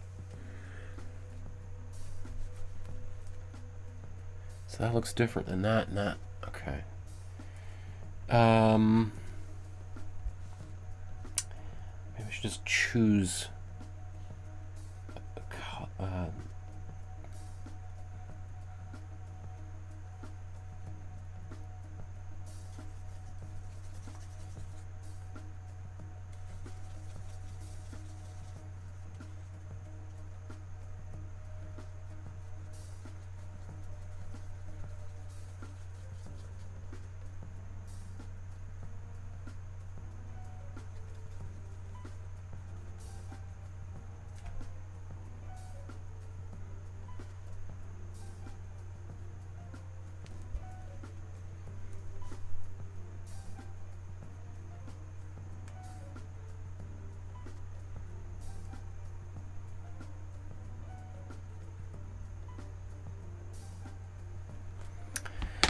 You know, I'm having trouble mixing these colors. I think there's a lot of very subtle hues in there.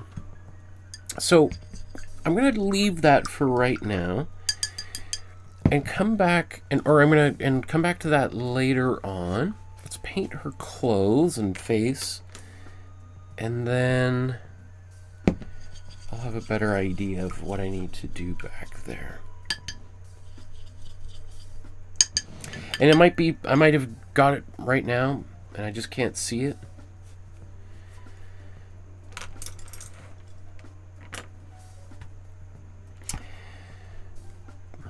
Okay, so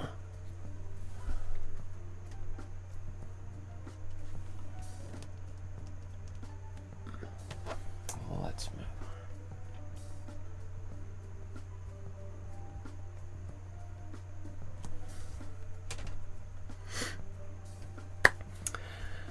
Okay, so we got the background started. I'm not super pleased with where it is right now, but that's okay because I still have over half of the rest of the painting to do. So let's tackle the figure in the foreground, and that can help us better see the color relationships in the background, or how the background relates to the colors in the foreground.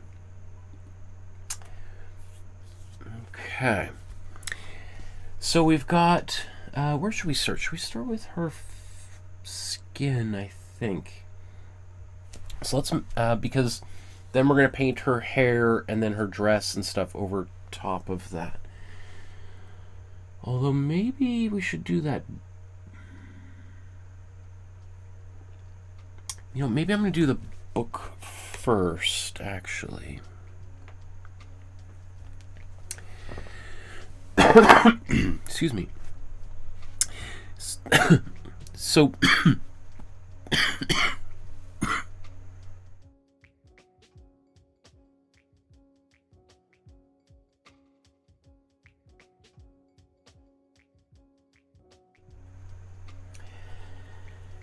Barbara says, I love the sunlight on her shoulder. I'm interested to see how you tackle that, Michael. Me too. Okay. So the book down here, I think I'm going to use, so this purple we made using our warm, oops. The purple we used to make our warm, okay. So these lines that we painted here, oh, I forgot that. Okay, I better, actually, before I do that, let's make sure I get this green under her arm.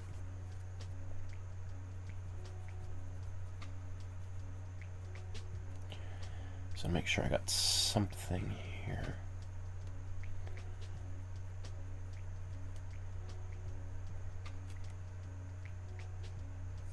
Okay. Even if it's not the quote right color, it's important to, I don't want to miss that. Okay, so what I was saying is, so this purple that I used to make the underpainting here, I created with my warm blue and my warm red. I'm just going to take a little bit more warm blue, bring this into this mixture.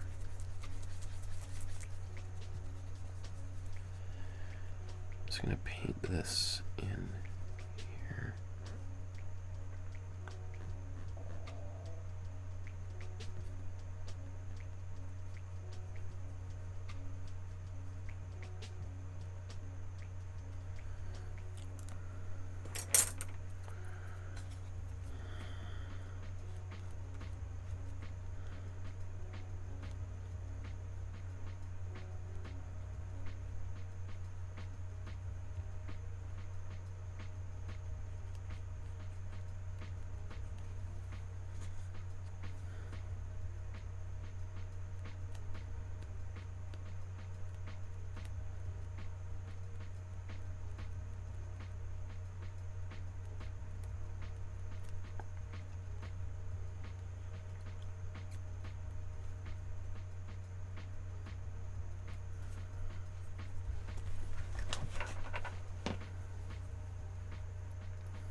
let's make our skin tone. So, actually, I'm just, should I use this that I pre-mixed earlier, or is that, let's remix a new version here, because it'd be helpful for people to see how to do this. Okay, so I'm going to take my warm yellow and warm red. I'm going to make an orange color here. And let's start actually by, we'll go this way. We'll mix white into this color, and we've got kind of a cream color now. Now that's maybe a little bit on the yellowy side, but to make this go into more of a skin tone, we're going to add some blue to it. I also feel like I need a bit more red.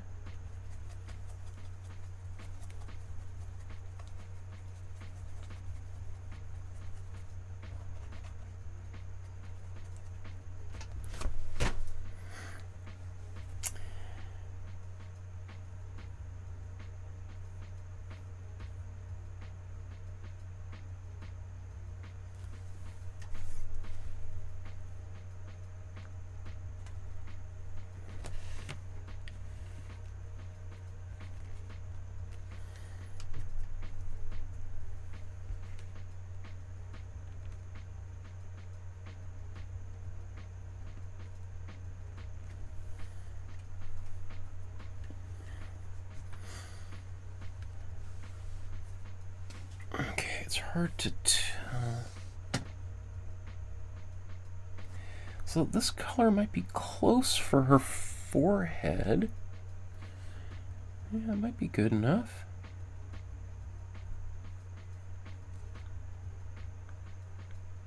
Might be still a little bit on the yellowy side, but we tend to, this skin on a forehead tends to be a bit more on the yellowy side anyway.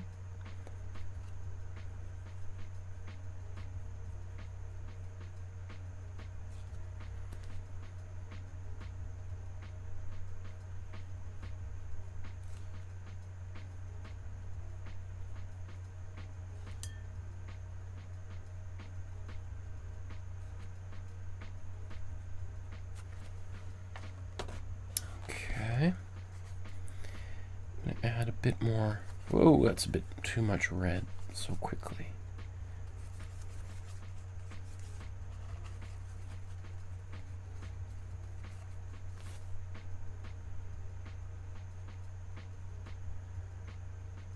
Well, let's just drop it in here.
let's go down to her hands.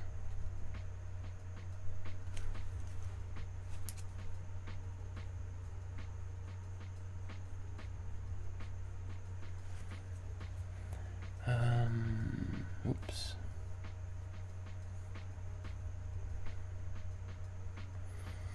And so this colors, in fact, I'm going to go back to a little bit more of that yellowy color.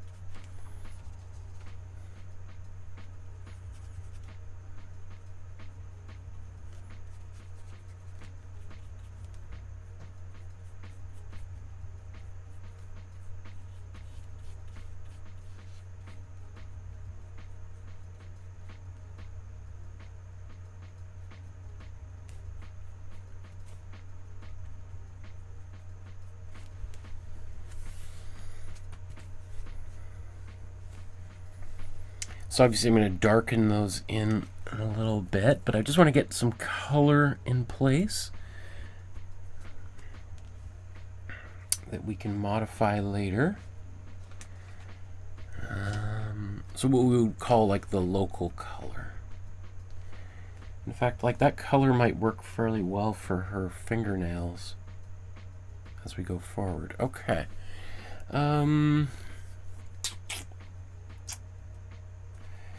Well, actually, no, maybe we do want to make a brown here for her hair. And maybe we will put a little bit of shading on her fingers. We'll see.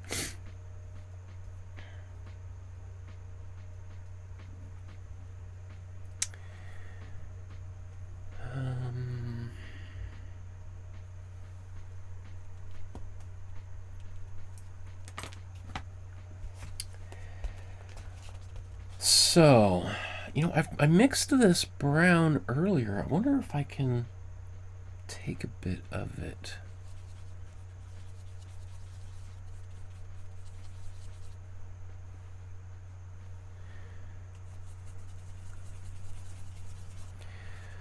So this color was created by using my warm red and warm blue, and I'm just adding some warm yellow, and there's a little bit of this white color that was on there previously. So it's going to turn it more into this brown. I think it might be good for this area.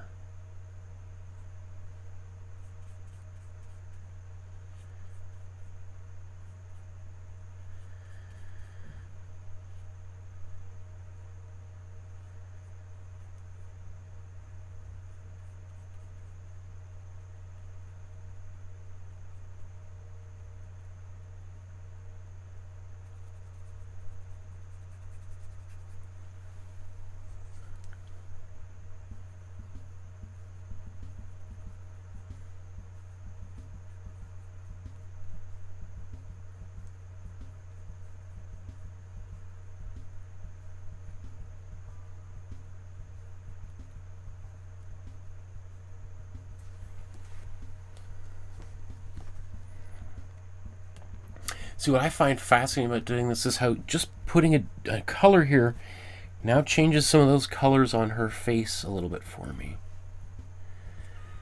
I'm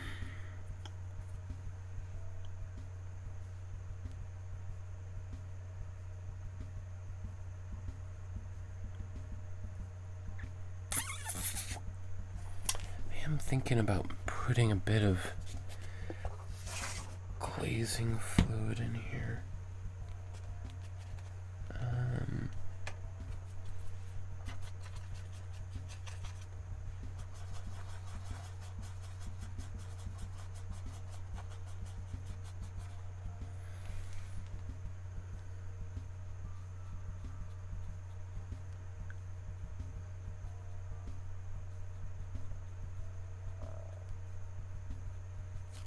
I'm just trying to soften up this edge on her hairline there a little bit.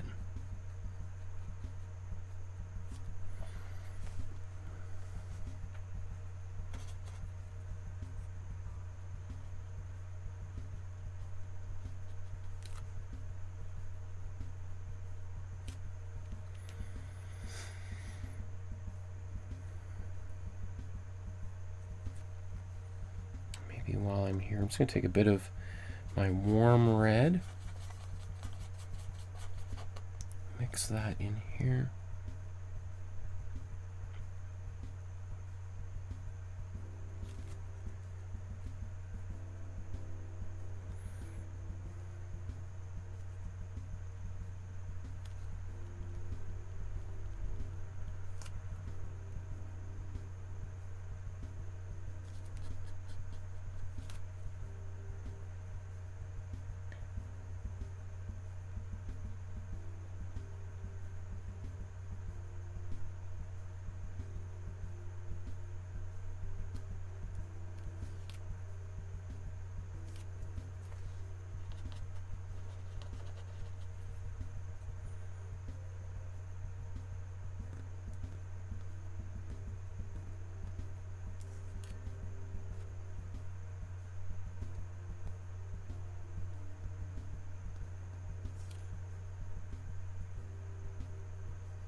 Let's paint her clothes next.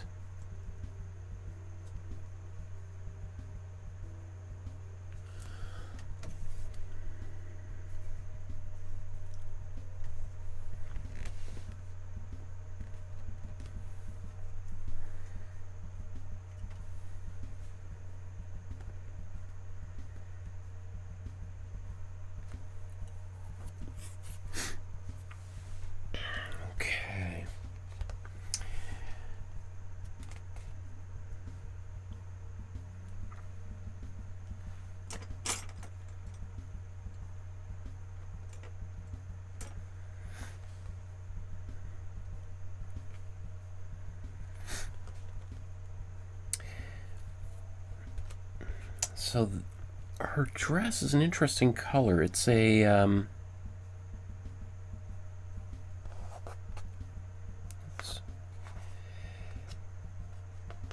there's some. In fact, let's bring this here. I think there's warm blue and cool. This brush is a little bit dirty. That's okay. Warm blue and cool blue. Oops.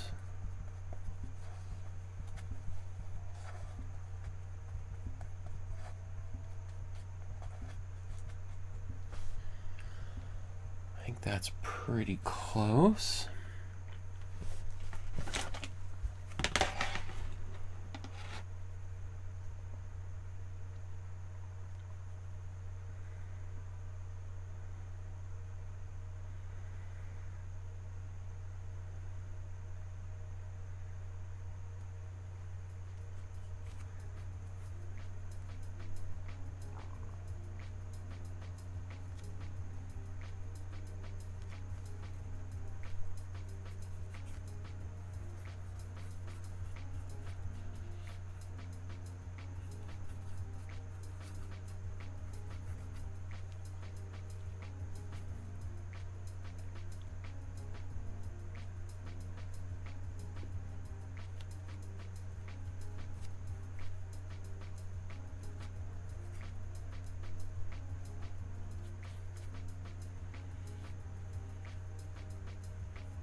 So one thing I've been trying to do is also just paint over the lines.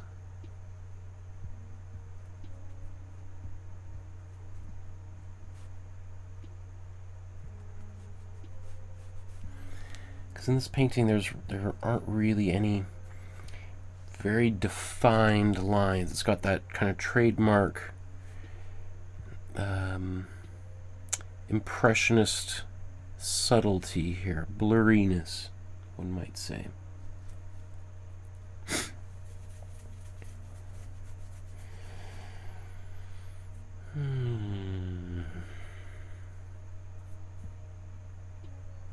Debating whether I want to start shading her dress right now.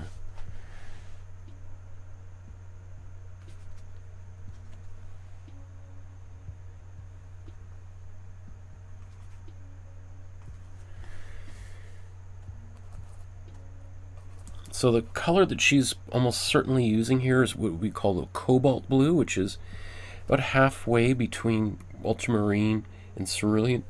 Excuse me. You know, I'm going to blow dry this here, and then I'm going to do this with some glazing.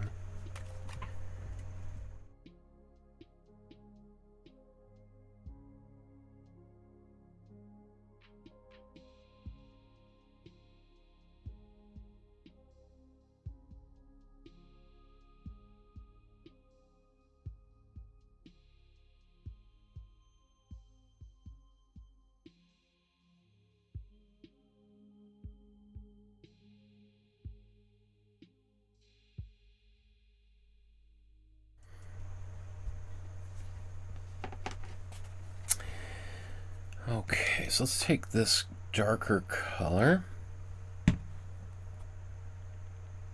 Make it a little bit darker here.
Lost her arm in here. Where's my pencil?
Okay, I think I'm going to blow dry that and maybe do one more layer darker in a few places.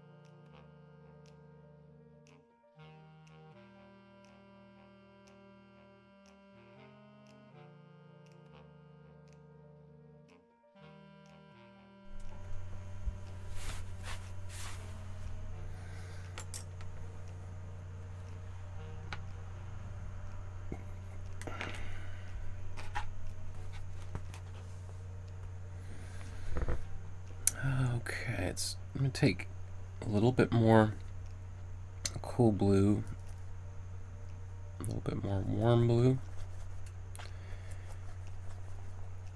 and make a slightly darker version here. Let's put a bit more glazing fluid in there.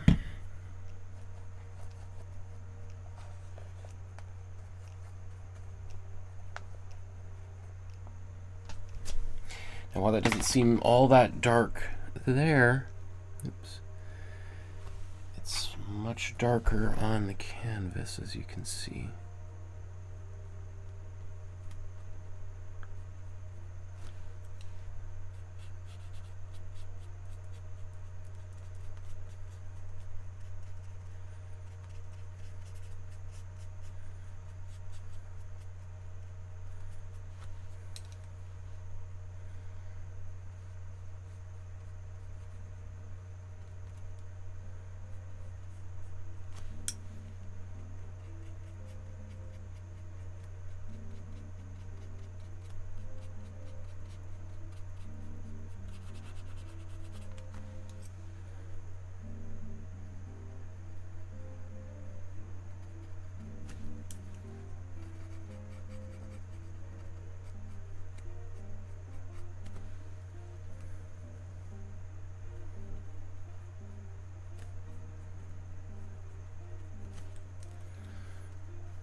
Canis Loopy says, "Hi all from the UK. Hello, my friend.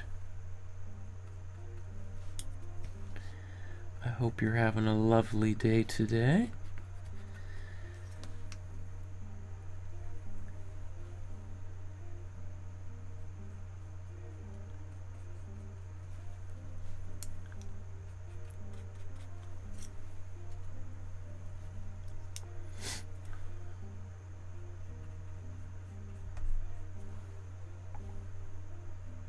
Oops, might be on.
So I'm almost dry brushing this glaze on right in this area here.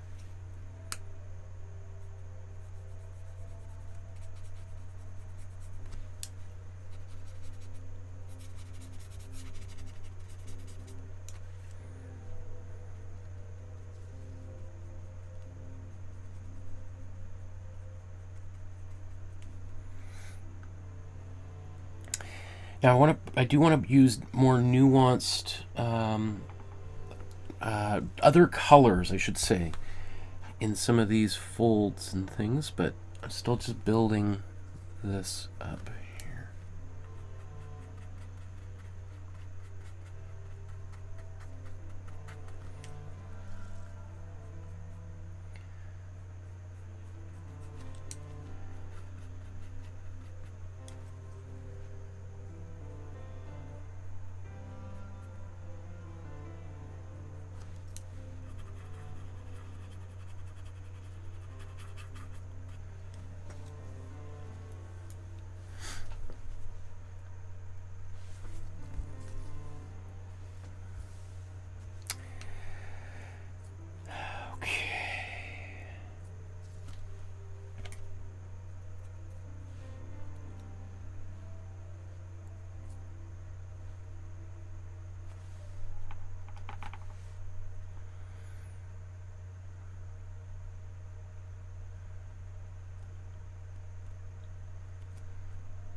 So there's not a lot of sharp lines on her clothing, but where they are, I think they're very specific.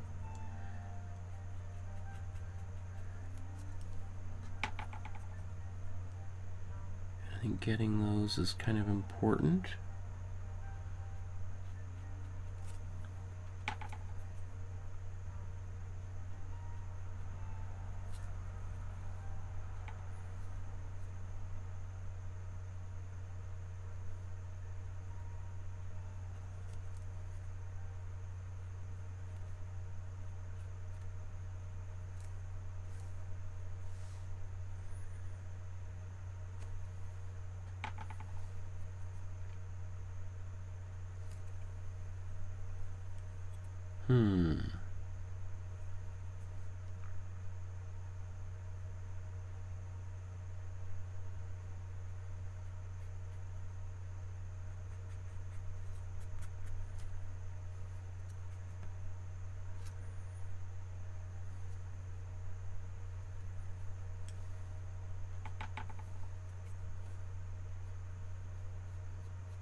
So yes, there's some greens and browns and purples, grayish greens. There's a bunch more colors that need to go, and obviously some highlights there as well. But one thing at a time, right? So let's just clean some of these brushes up.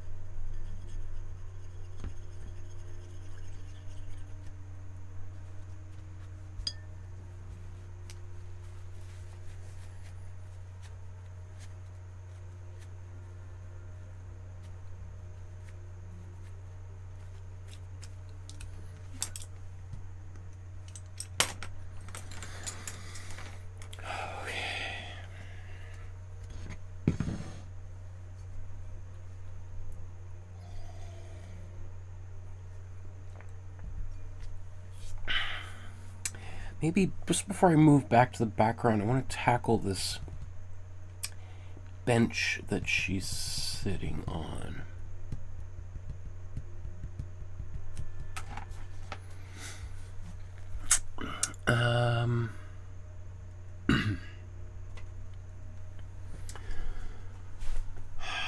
Now that color,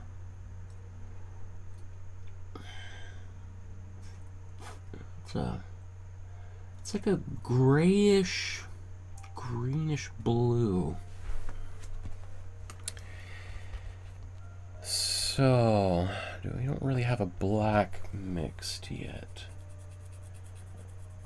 I wonder if I should mix a black now.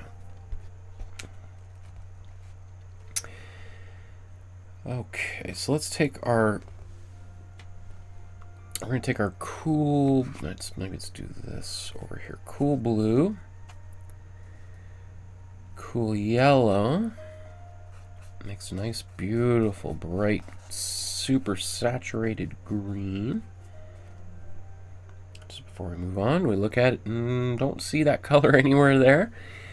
And then we use some warm red. Might be a bit much.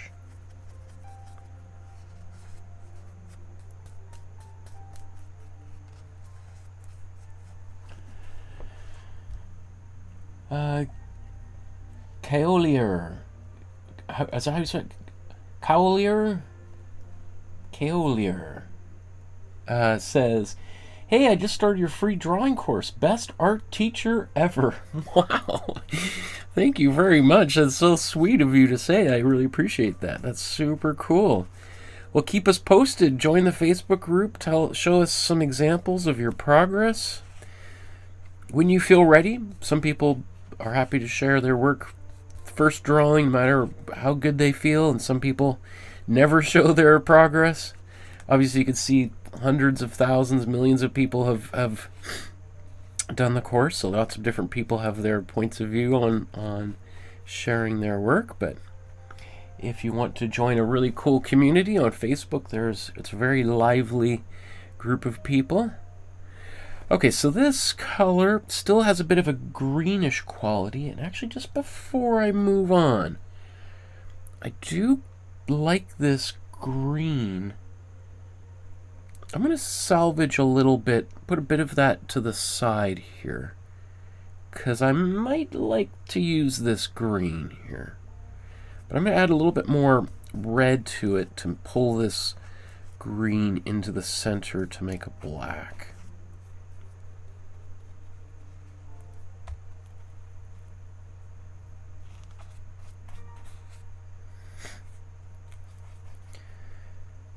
I guess it needs a little bit more red.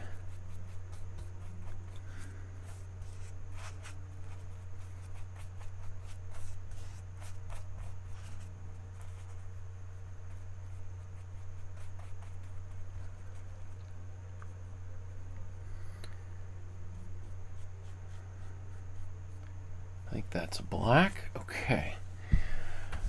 Now, why did I mix this? Oh yeah, because I was gonna do this bench down here.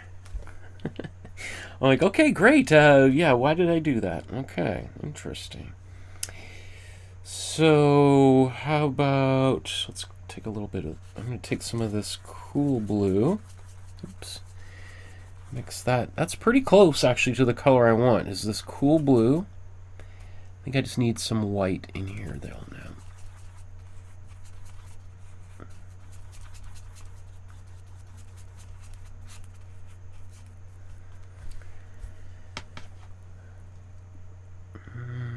Let's do this here.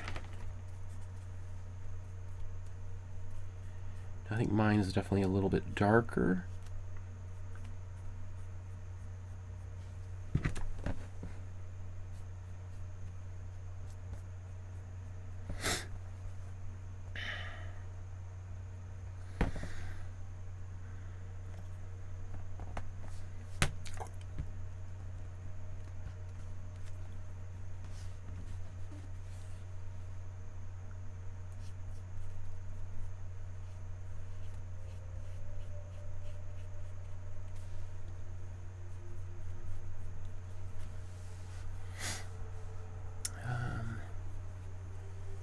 Where did my outline go? Okay, find it. Just want to make sure.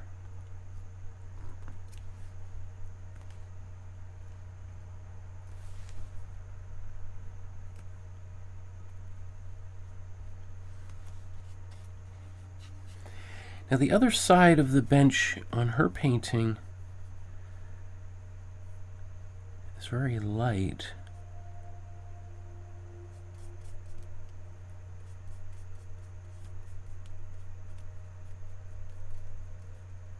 I don't know if that's because of the way that I photoshopped it.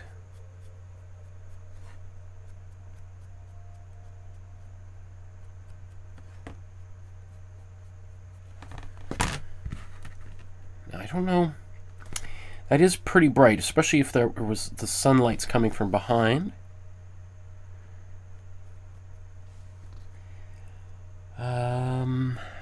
You know, maybe let's blow. You know, I'm going to leave that actually for right now. There's other things that I want to tackle, and that's very, very low priority here. So I'm going to leave that, and then I'm going to take a break from the foreground. We're going to go back to the background for a few moments and just hopefully wrap that up.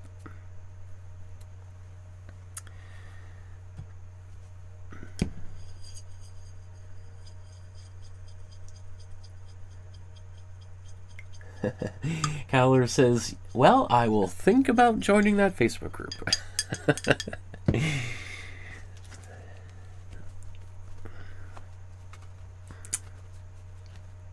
Oops.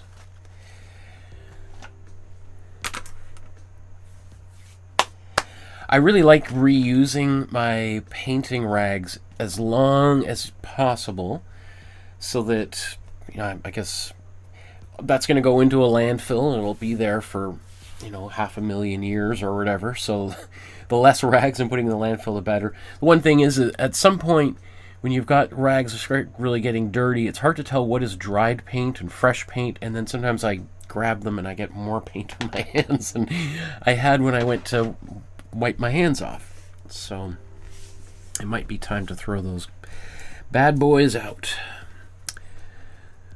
Okay. So I'm really happy with where the painting is at this stage. Yes, there's more work to do. I would say, you know, if you got to this stage and you need to take a break, this would be a perfect place to take a break. I'm going to go to the background again here. Maybe I'm just going to give everything a little blow dry so that it's nice and dry and I don't get any paint all over the place here.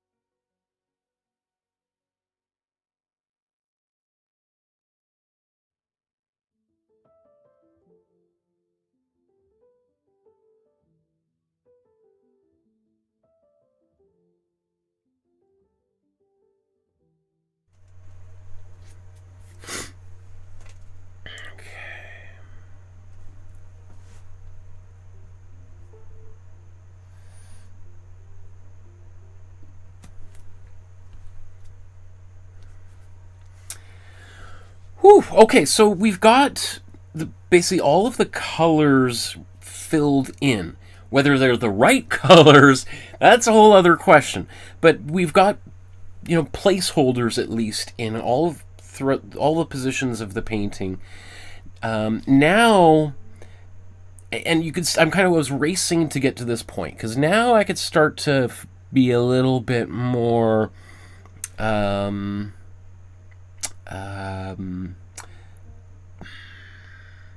I want to go for a little bit maybe more accuracy. Or, I guess now I can just see what the painting is doing. It's beforehand, all those other colors that weren't actually in the final painting, my Imprimatura was showing through, and it was kind of clouding my judgment. So let's look at these two paintings side by side. Now we have a clearer idea of the general colors here. And looking at her painting versus mine. One thing I'll say is the foliage in the background she's done is just absolutely spectacular. How old is she? She's 29 when she did this painting. Oh my goodness, what a master. Okay, I think maybe. So what I'm doing here is I'm looking. Actually, maybe I'll do it. Well, let's do this. I'm looking at both paintings and I'm squinting my eyes because I don't want to get lost in detail. I don't want to think about like, do I have the right tree branch here and here? I'm looking at color, and I'm also looking at value, how bright or dark the colors are, or how close to black or how close to white those colors are. And if anything, I'm more concerned about getting the value relationships, the light and dark qualities of this painting than I am actually matching the colors.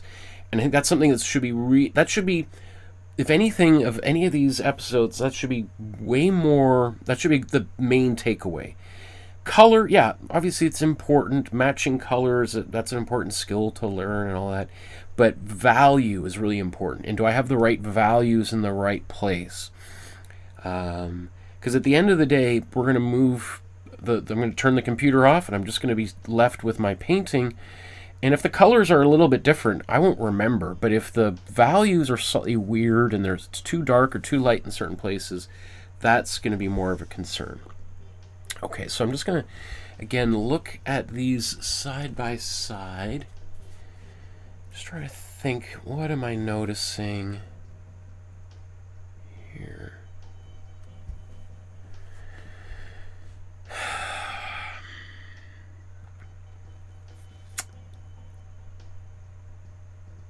So definitely, I put in some of these blues. Those I think I'm going to have to knock out.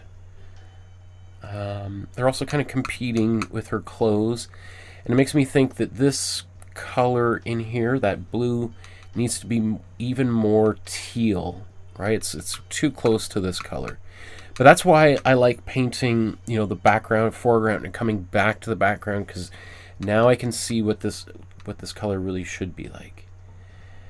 I'm also trying to see, I feel like the color I got for the tree, that's pretty good. I want to darken and maybe define it in some ways. That's fine. Man,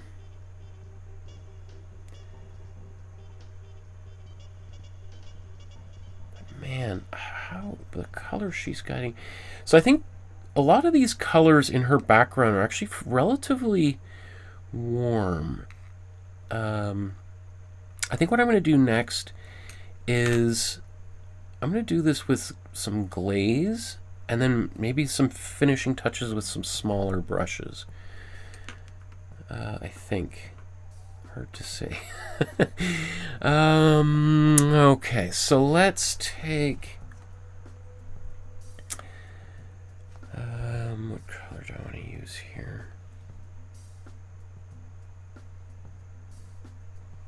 So we'll bring this back in here. We're going to take our cool blue and warm yellow.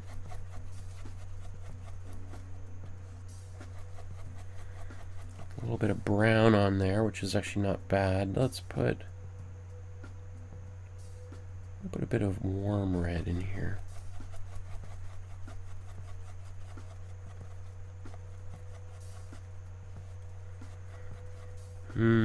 That's a green that I think I've been looking for. Now that's a bit intense, pretty saturated, or opaque. I'm going to put a little bit of white in there.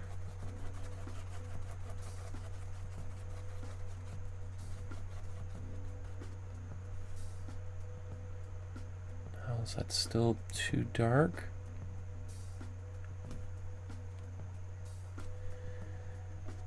Take a bit more white.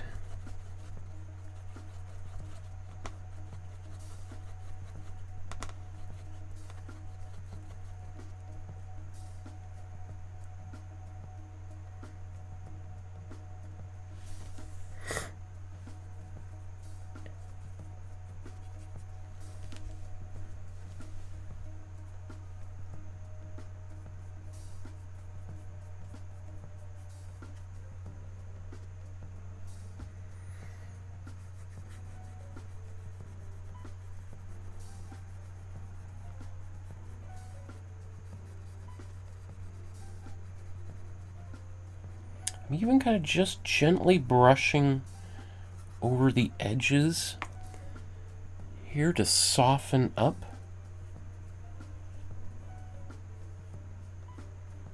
the edges.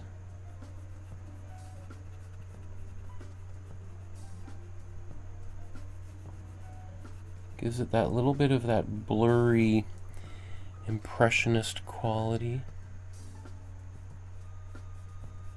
So just dry brushing gently over these edges a bit.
Put a little bit more blue in there.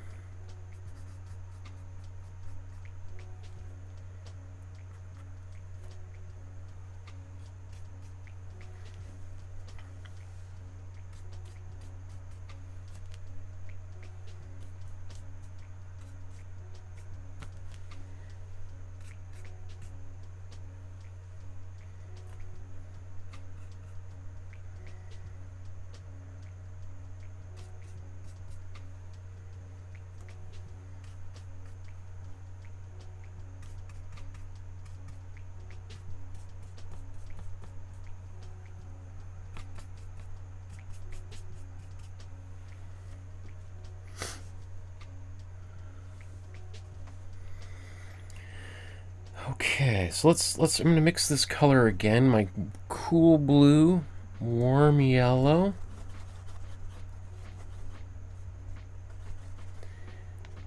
and maybe take a bit more warm red in here. A bit more of a brownish color.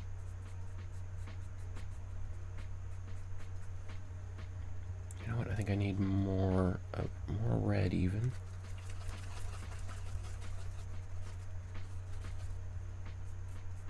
Oops, let's get a bit of white in there.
That brown on the tree.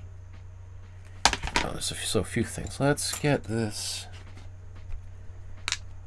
teal.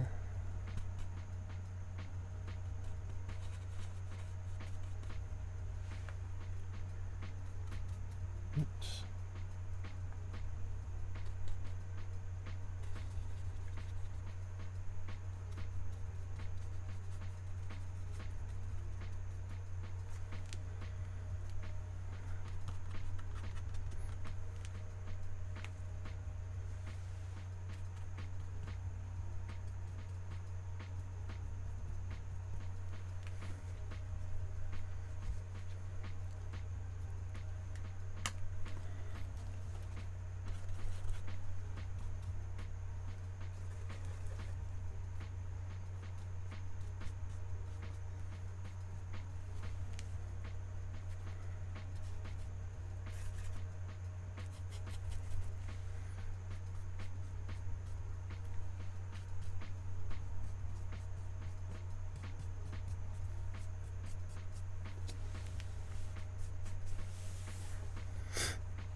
Okay, now I need that light color here.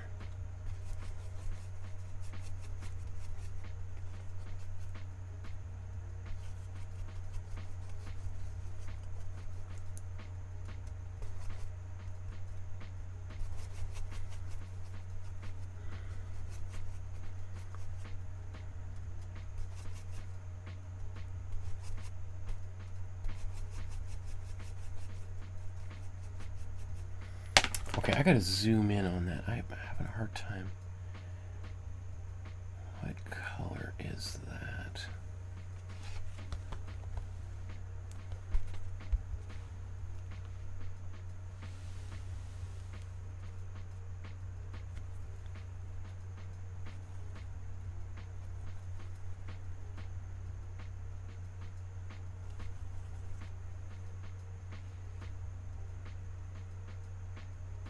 Maybe it's that warm yellow?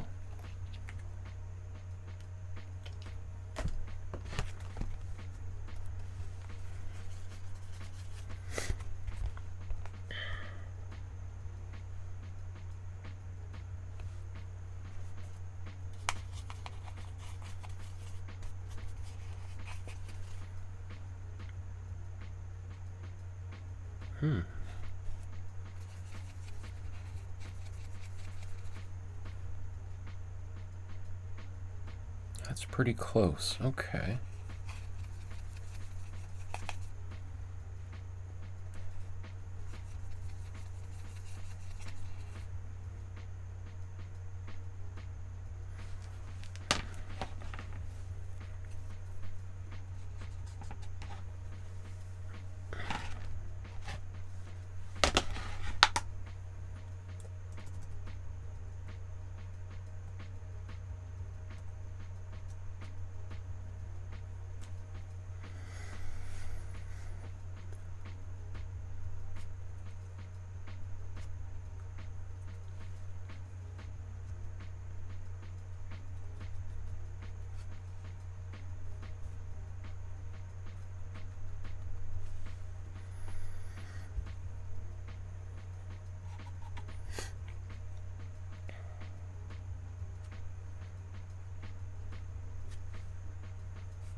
So how did I make that color? This is my warm yellow, cool blue, and white, like 95% white.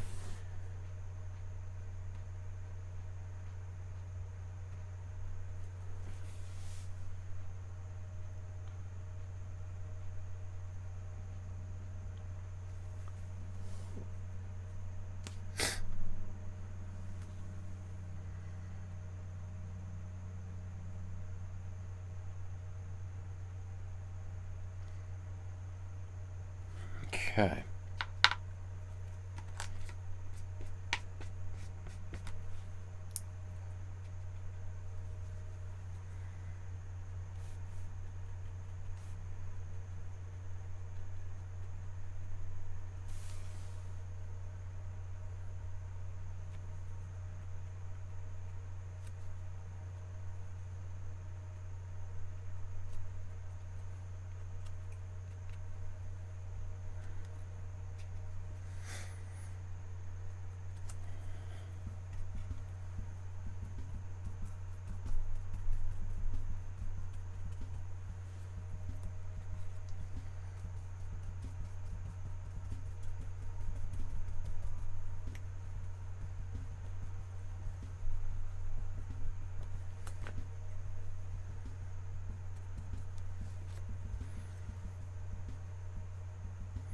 So obviously I'm kind of doing my own thing a little bit. I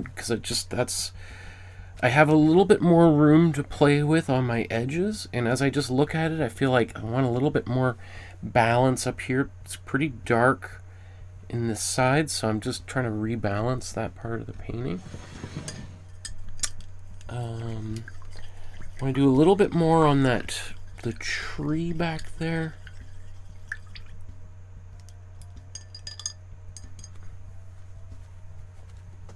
Although maybe even...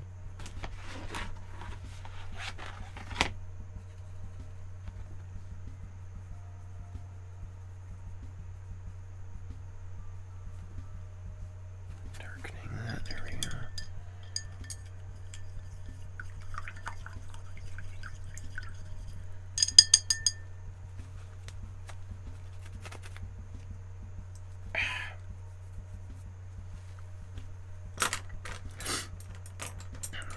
Okay, let's take... I got this brown left over from a long time ago when I painted these trees.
I think I'm okay moving on from the background, right? Maybe it's not perfect, but...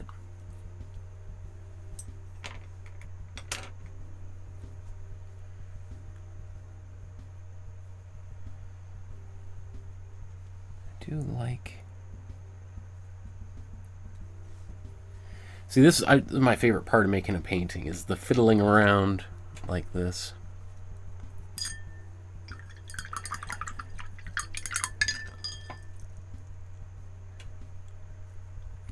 Stephanie says, this painting is coming along nicely. Thank you, Stephanie. Yes, and Kathy offers some condolences to Stephanie. I appreciate that, Kathy. Yeah, a little bit of painting is, I think, very positive in this time.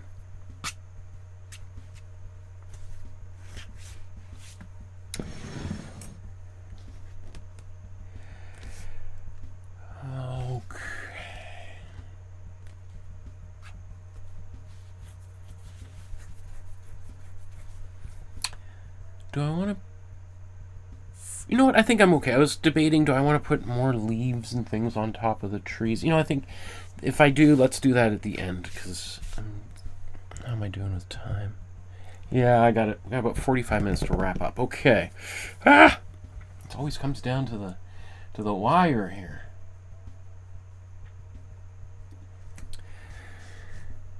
And then it's like there's so many times I'm finished and I'm running to my daughter's school to pick her up.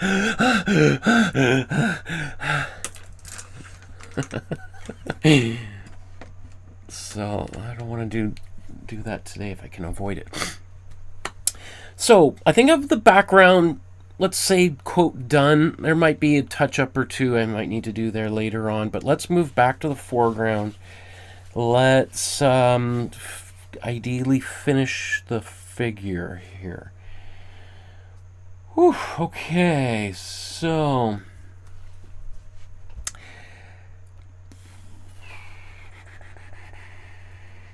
what should I do next?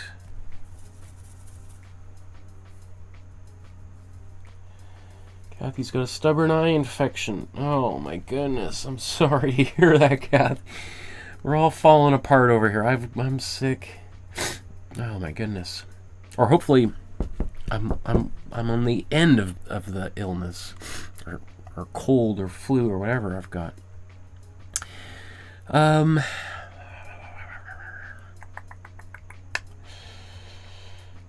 Let's do the skin. Let's tackle that. That's that needs to be dealt with here. So I think I need to make a new skin tone. There's my let's show you this here. My warm yellow, warm red.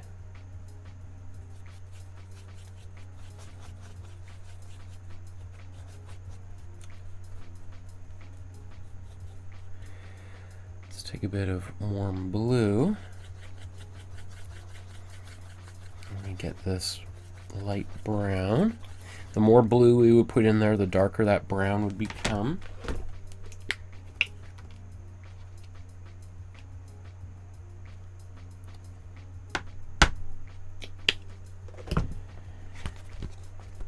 And then we're going to mix white into it.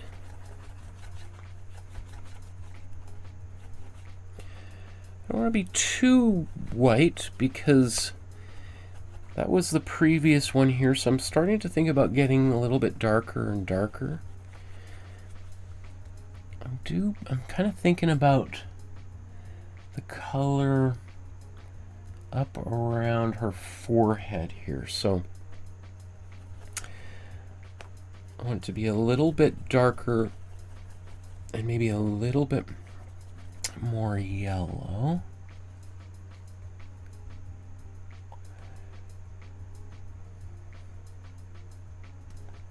Yeah, I think that's good.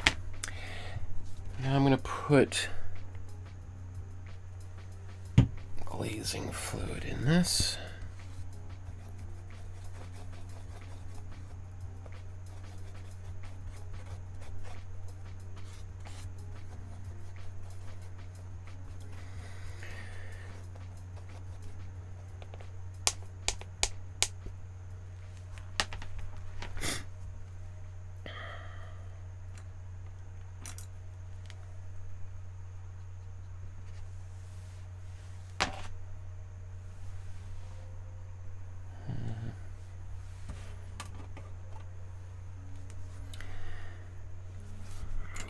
Dry brush for blending.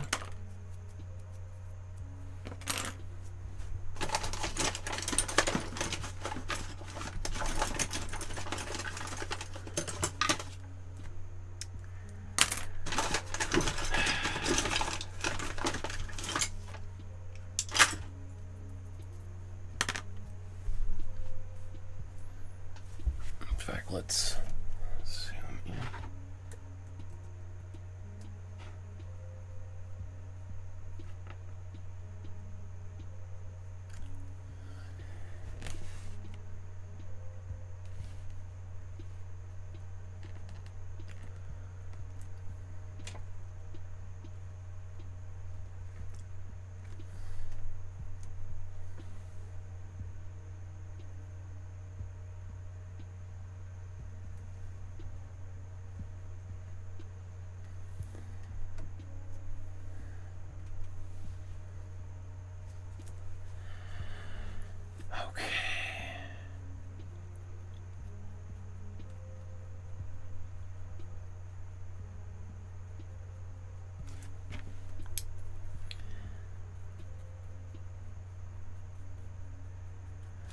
So I kind of want the hair to kind of just, you know, invisibly transition into her skin, right? That's part of the style of painting.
I think I want to need a bit more brown. Darken this down a bit more.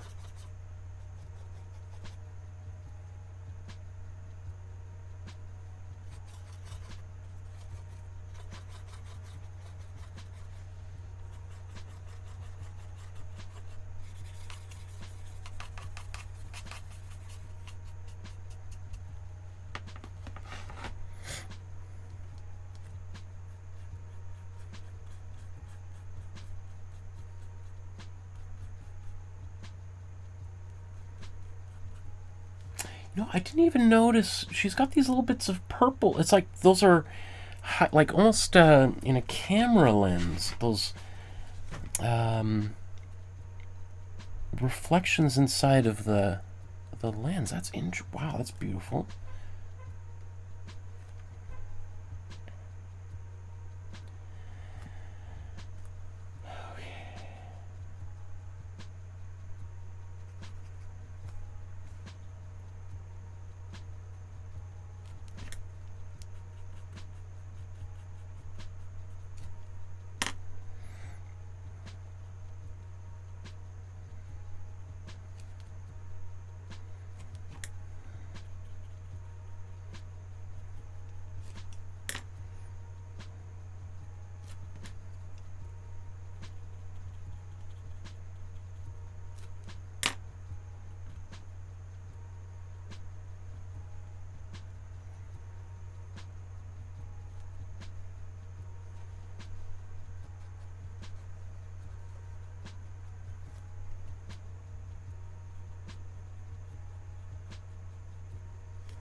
So I'm just taking this skin color, bringing it actually a bit into her hair.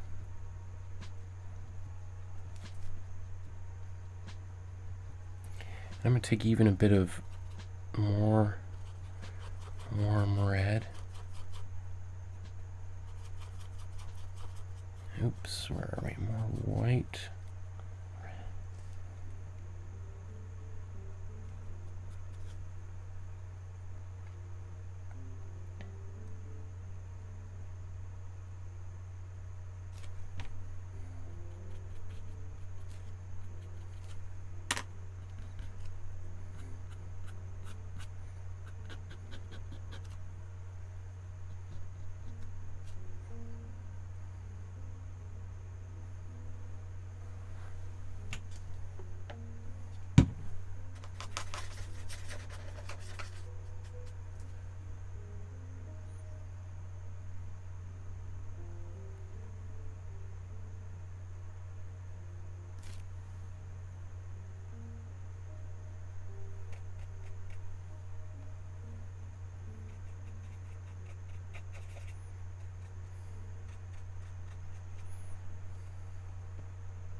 I don't know if I'm getting a little bit obsessed about getting rid of that line on her nose.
Okay, I might have made that cheek a bit too puffy. I might have to come back and bring some of that background color back over top of it.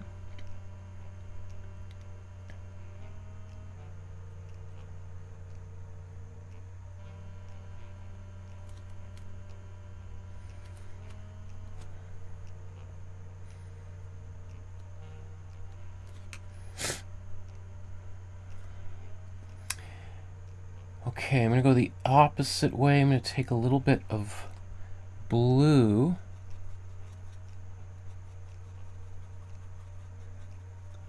and bring this in here. I should use a smaller brush.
Oh, she almost seems, I didn't even notice, she kind of seems like she's biting her lip a little bit, doesn't it, in the original? Didn't even notice that.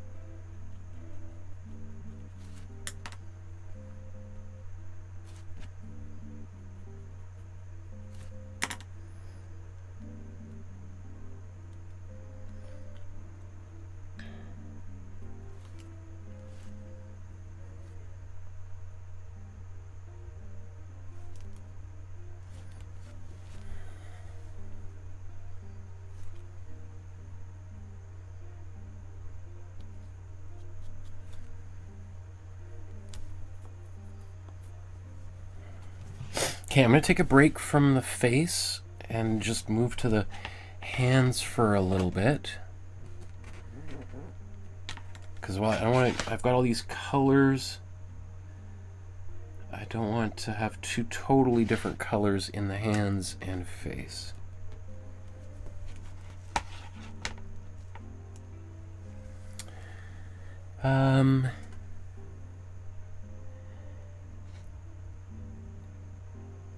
Oh wow, look at all these comments. Steffi says, for goodness sakes, don't be late picking up your little girl. My eldest daughter's 43 and she remembers that I was late picking her up from half a day kindergarten. She still remembers one time only. Oh my goodness, yes. That's so funny. That is so funny. I love it.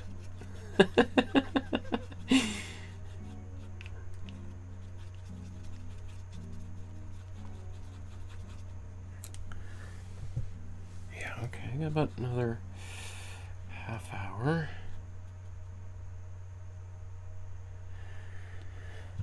Okay, so I just mixed a darker brown here because her hands are in front of her body and they are mostly in shade. So I'm making this brown, and also her fingers are right below the book itself, so everything needs to get kind of much darker down here.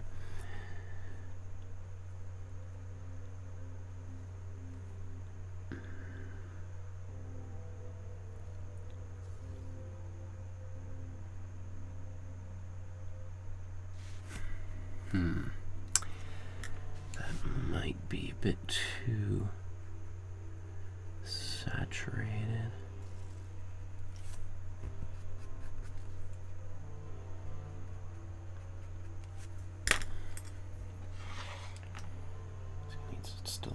Well, actually, before I do that, I think I can use this more saturated brown.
I'm going to mute this with some white, and I got a little bit of black from before, so I'm going to turn this, where am I here?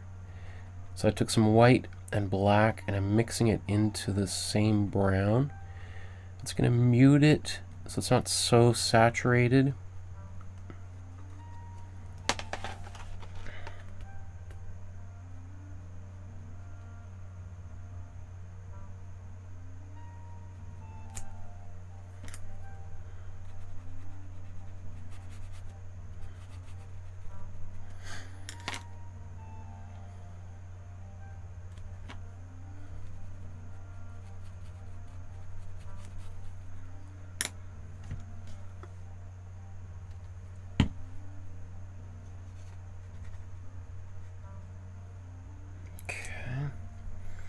Let's come back to the fingers.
Okay, I think you need to blow dry that.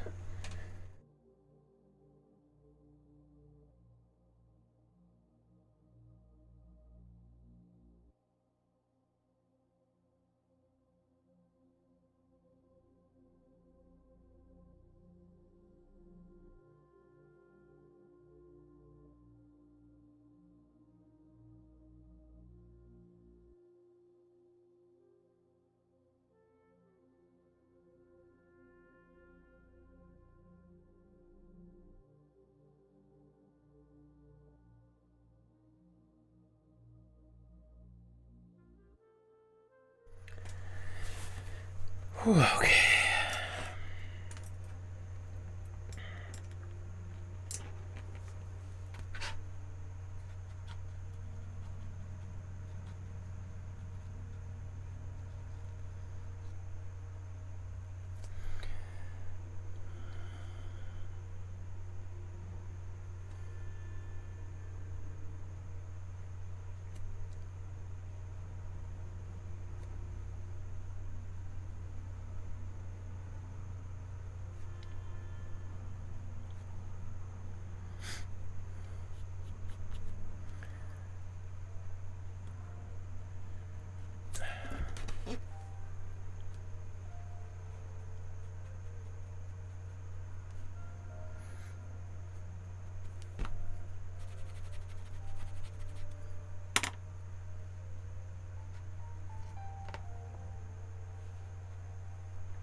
Ah.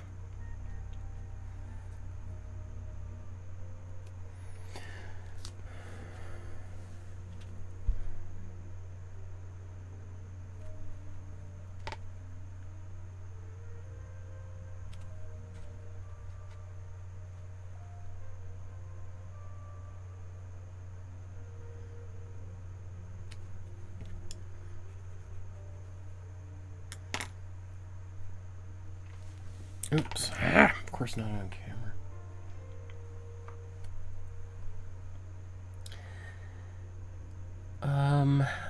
Okay. 143, okay.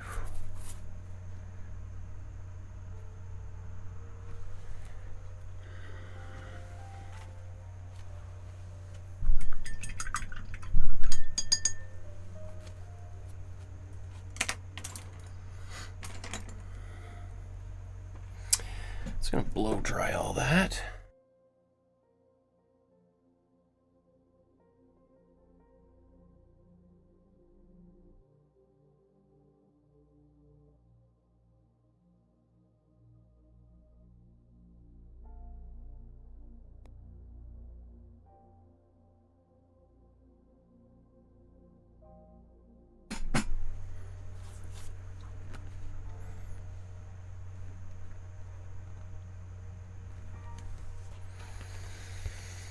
I'm gonna take this same color. I'm gonna add a little bit more, I guess, red back into this dark brown.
Okay, let's go back up to her face and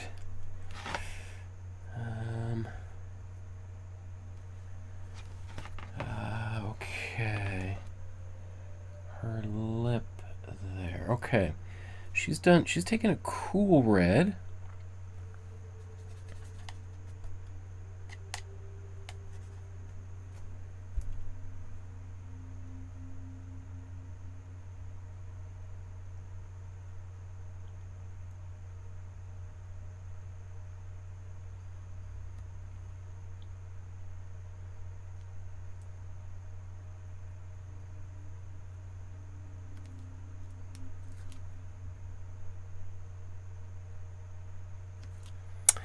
I don't know if I'm going to be able to get that look of the bit lip there. That's tricky with the amount of space I've got.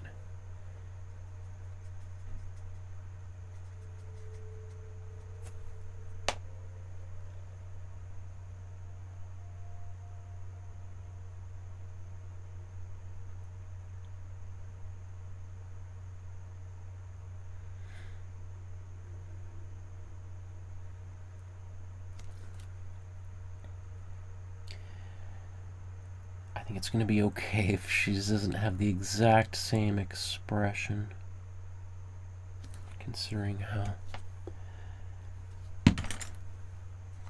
her painting is literally twice the size of this.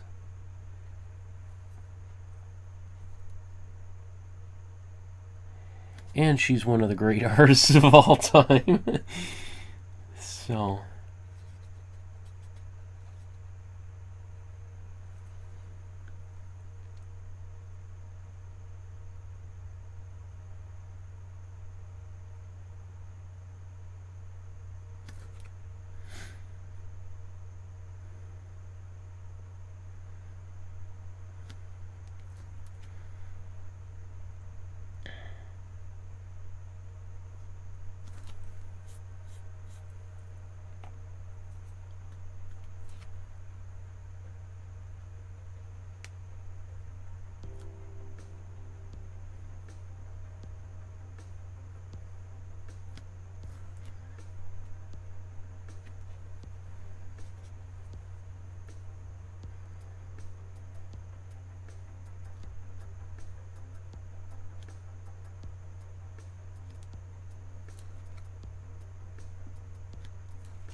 taking a little bit of yellow, mixing it into some, let's do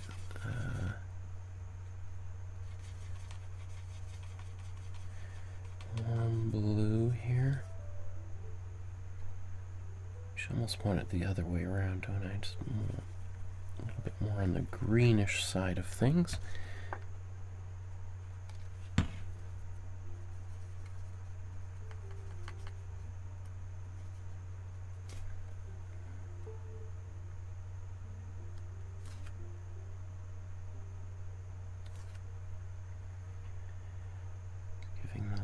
Eyebrows a little bit of a greenish quality.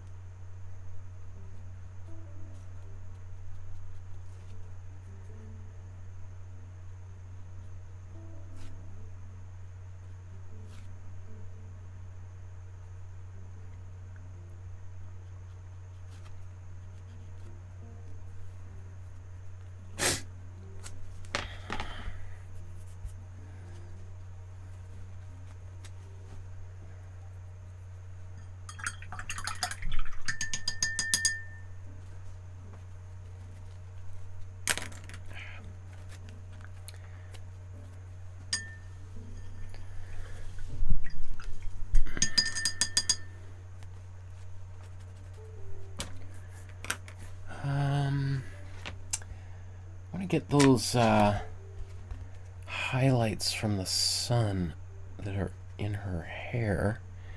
So I'm taking my purple here, adding some white.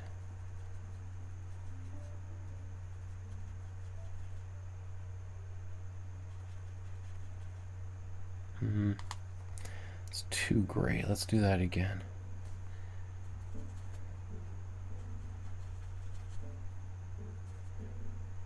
Cool blue, cool red.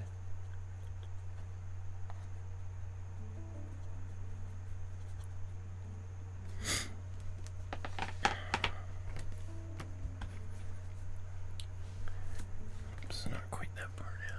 There we go.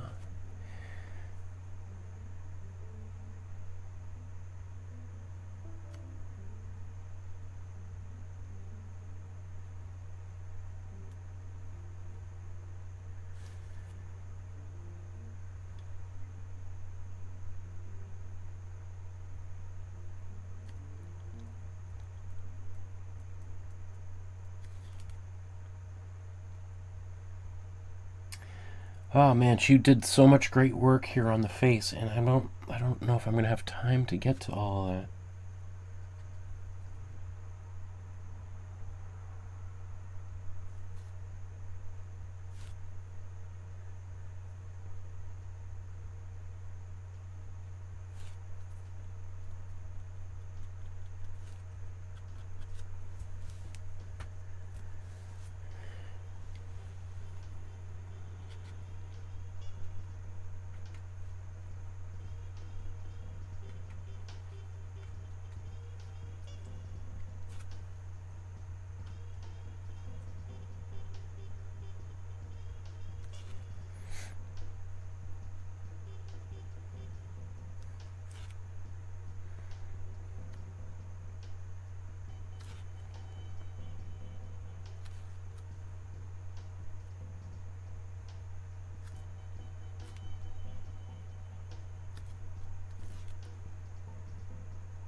Okay, that top lip is white and cool red.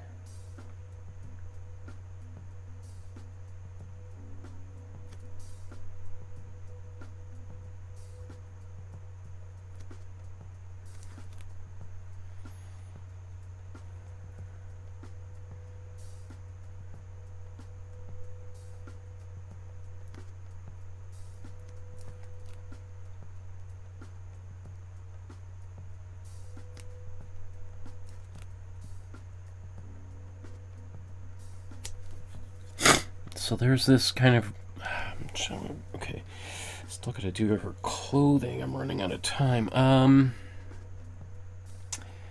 What's the best use of my time right here? Okay, I think I'm gonna go to the clothes.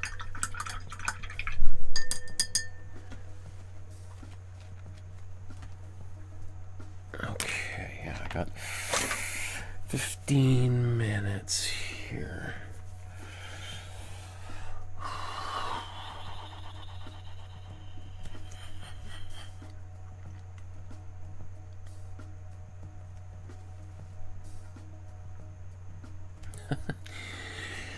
Okay, we're close to the end. I just want to do a little bit of touch-ups on her clothes, if I got time, and a few other places, maybe on her skin, hands, face. I got 15 minutes. What am I going to do here? Hey, Alex, nice to see you there in the chat. Okay.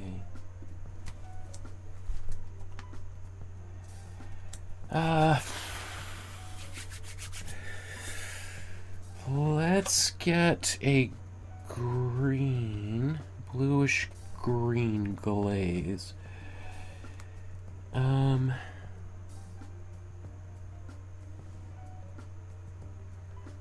my cool blue, warm red, or warm yellow, sorry. That gives me this, oops, sorry. Maybe I should zoom out of this, actually.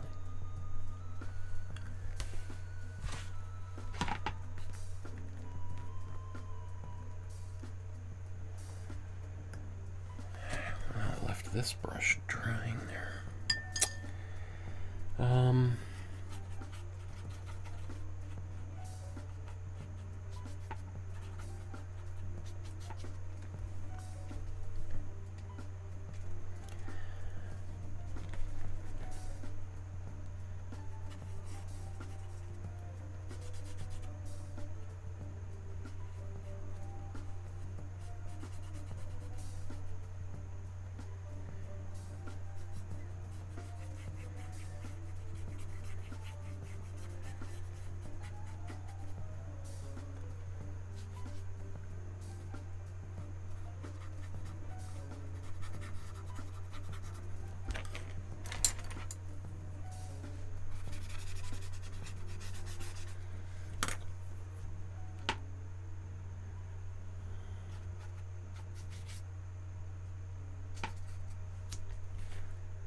See some purples now, so let's clean.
So it's really nice. That little subtle pops of color just give this whole dress just a little bit more nuance and just makes it feel a little bit more complex. And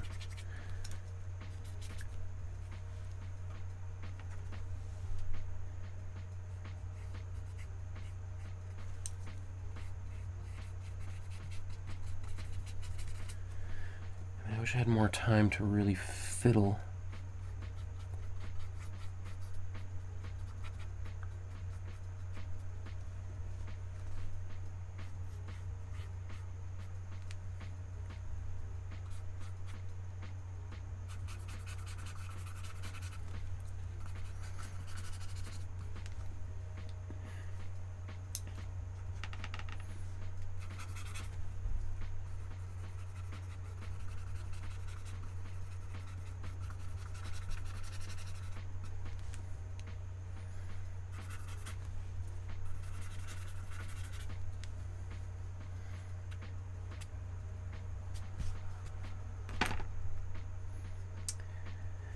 Okay, there's a few little bits of brown on there, so let's blow dry this so that we don't peel any of that glaze off.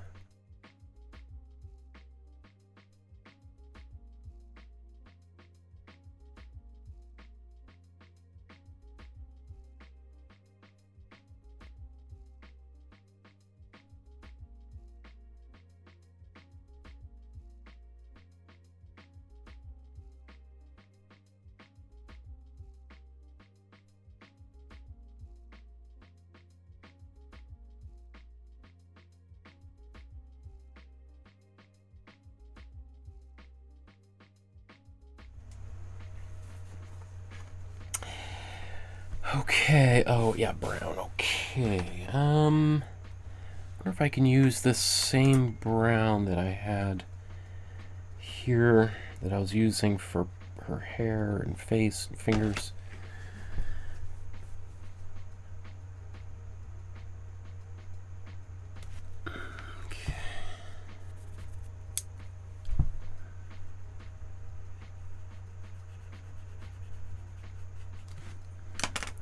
Bit more glazing fluid on it.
Should have blow dried that.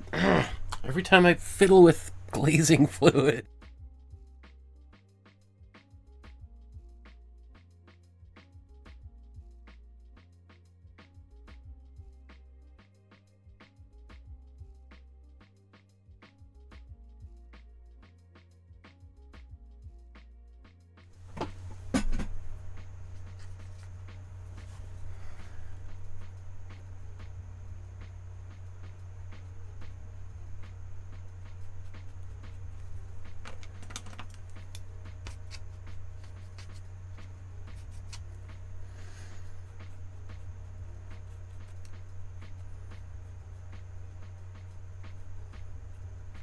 Oops.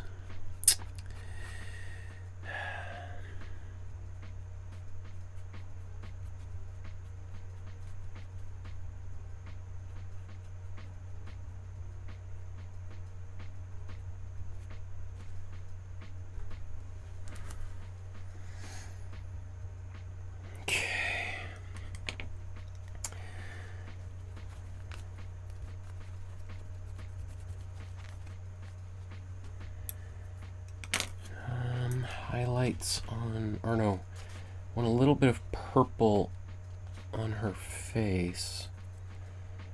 Let's take, let's do, where can I mix this? Cool red, warm blue.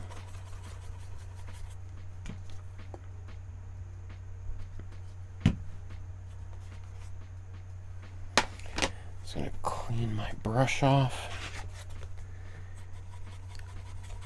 Get some glazing fluid on here.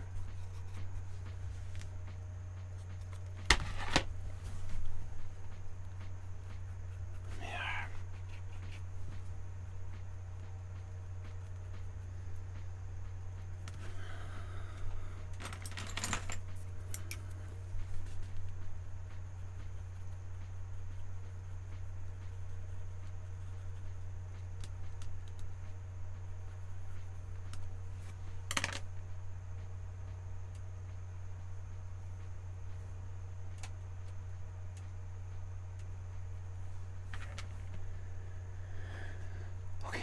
Where else? Maybe right over here.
Okay, I think I got a little bit of time to do some highlights on her shirt or clothes.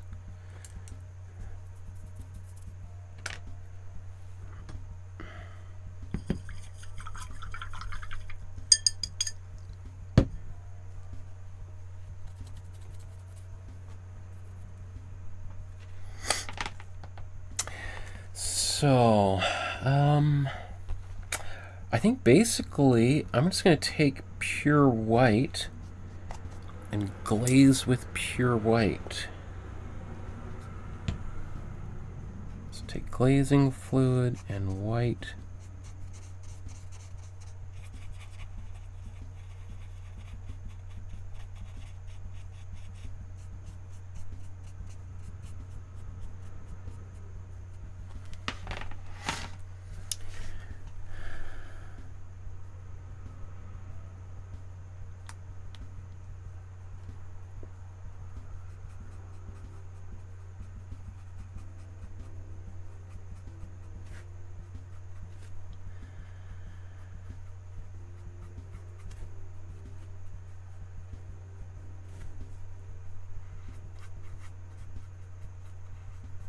I'm going to come back and do something,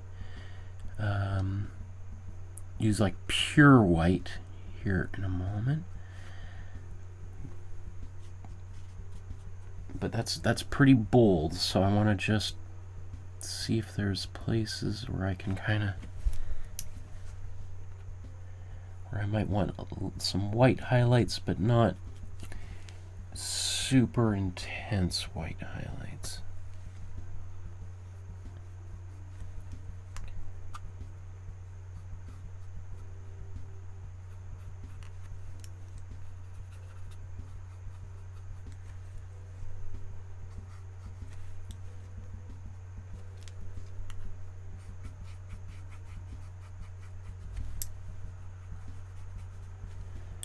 You know, that's pretty subtle. Maybe it's too subtle.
Okay, pure white here. We got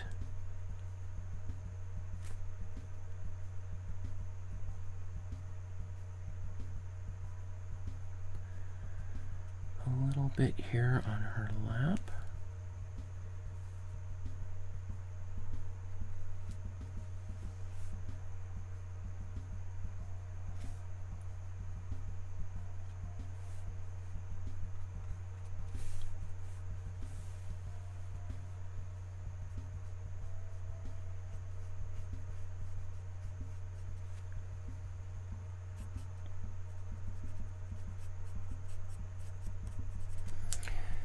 Okay, I gotta blow dry this here.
Okay.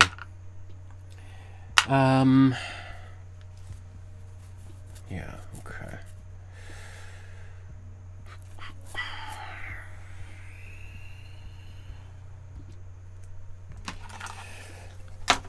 Okay. I could keep working on this thing for another hour, but I gotta run here in a couple of minutes and pick up my little kid from school. So let's do our side-by-side comparison and just see where we're at right now. And if we wanted, we could always do a little bit more later on. Just a quick reminder to like, subscribe, hit the notification bell so you know when future episodes like this are taking place. Today is just day 1 of 4 straight days devoted to this incredible artist. And so I hope maybe you're going to be here tomorrow, next day, or the day after, because we're going to be working on more awesome artworks by her. So hit that notification bell so you know when those episodes take place. If you want to leave a donation, a couple dollars, $5 or something to help support the channel, it would really help keep the internet and all that stuff powered on. I'd sincerely appreciate that. And thank you to all of those of you who've been supporting the channel for so many years. If you scan the QR code that was on the screen there or enter in the PayPal address, that will take you there where you can safely and securely donate to support the channel. And if you want to send an e-transfer or check in the mail or use the YouTube Super Chat, those links are down below. If you want my email, it's on the Facebook group and my website. Speaking of the Facebook group, I encourage you to join the Facebook group using one of these links there, the QR codes or the web addresses. And then take a photograph of whatever you've created today. Maybe it's a painting by Helene Schjerfbeck, or it's by some other artist that we've explored over the past 400 episodes, or maybe it's one of the drawings we did, the free drawing course that is the most popular thing I've ever done here in my life here on YouTube. That's all free. There's a link for that playlist down below. I would love to see what you create. I still give people free feedback. Our next feedback episode is this coming Monday, so a week from now. That's what the Facebook group looks like, and it's a super supportive group. Before I even get to talking about people's work, people have already left lots of great comments on there to support people on their creative journey. So let's look at today's painting, and let's just bring that up a bit.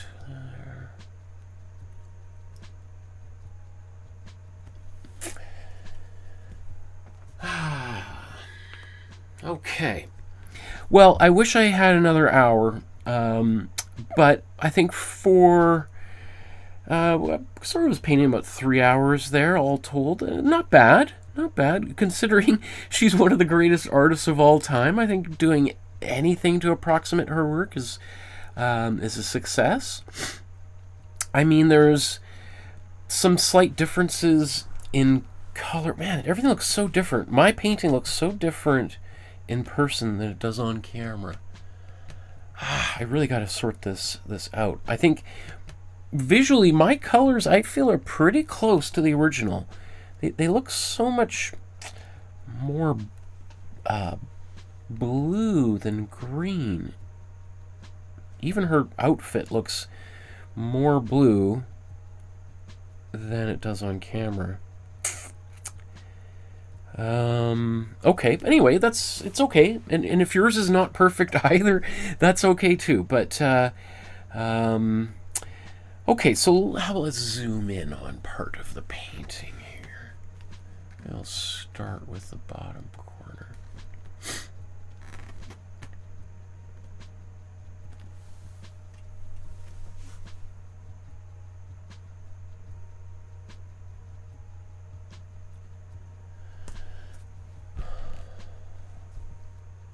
Okay, so here we're just looking at the bottom left corner and a little bit of those hands. A couple things. You can see there's even more nuances in the way that she painted this book down there. And actually this color, that's just that cream color I put on top of my Imprimatura, so I didn't even touch the pages of the book. But it's not bad like that. Kind of a little bit, you know, fuzzy, unfinished. Feels very much like hers. I mean, maybe she did the exact same thing now that I look at it. I don't even know if there's That just might be her own Imprimatura, now that I think about it. That's kind of wild if we both did that. The other thing, too, is you'll notice that the bench that she's sitting on, or whatever it might be, the edge of the gazebo, hers is much lighter than mine. I painted mine just a little bit darker because, I don't know, I just felt like I was a little worried that with all of these greens and blues here, I was too afraid to go as subtle as she did. I wanted it to be a little bit more obvious, and I think it also kind of works with my composition. I do have a little bit more room on the sides. Maybe let's just look a little bit more closely at the book.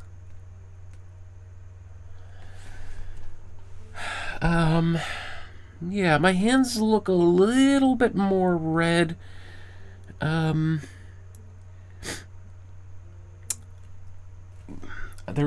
should probably be a little bit more white and even a little bit of gray in there. So a touch of black would have helped just knock down some of the saturation in those reds and the browns. Not a huge deal. The only thing that is, they do look almost slightly different skin tone from her face. I think it would have helped, you know, now I see this, I probably should have put some darker colors right under. You know what, should I do that? Should I do that real quick? I kind of feel like I should glaze a little bit of black under here.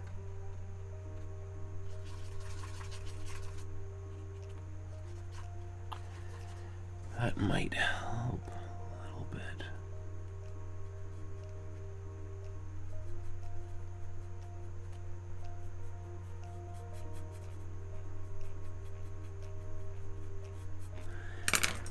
Yeah, I think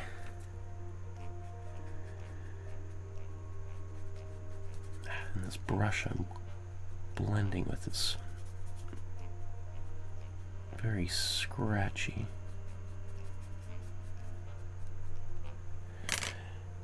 Okay, I mean, maybe that's a little bit better just because it makes it look a little bit darker under here and helps make her hands being so much darker make a little bit more sense.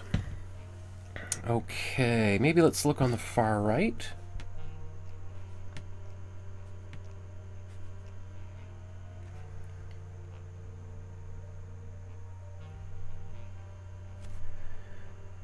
I feel good about that. Again, you can see how just beautifully subtle these shifts of color are. Those greens. Oh, man. It does look more blue on camera for sure. But man, I probably still could have gone a little bit more with a greenish gray over top of that.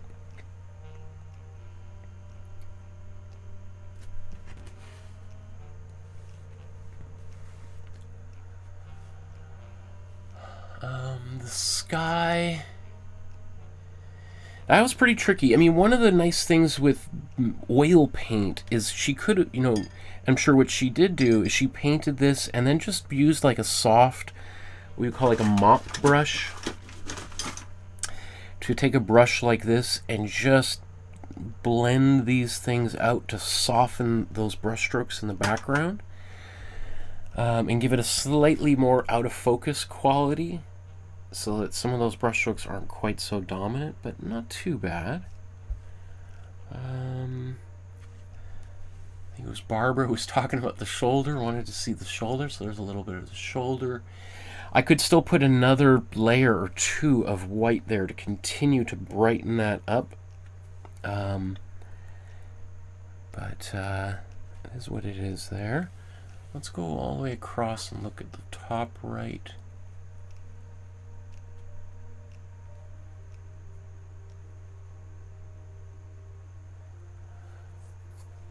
Yeah, I don't mind so much the tree up here. Yeah, I think that turned out well. It took me, those colors that she's using in the background were really tricky. That flummoxed me for a while. Again, I feel like the colors look a little bit more saturated on camera. Let's maybe just quick look at her torso here.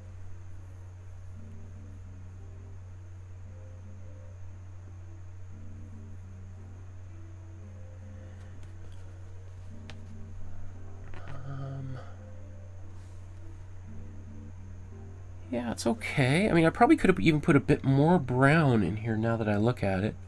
But, you know, again, I was rushing right there at the end, so did as much as I could given the constraints of time here. I think the face is where I'm most kind of disappointed that I ran out of time, because there is such beautiful subtlety with these kind of pinks and grays, purples, even greens and stuff on there. You know, I mean, even the genius of this purple, those little spots on her hair. On mine, they almost kind of look like they're something in her hair, like flower petals or some sort of clips or something. Whereas in hers, they feel like that's the light glistening off of her hair. I mean, pure genius there. That is just gorgeous. I mean, it's one of those things, is recreating a great artist's work like this just gives me so much more appreciation for them. You know, I think my skin tone still looks a little too yellow, and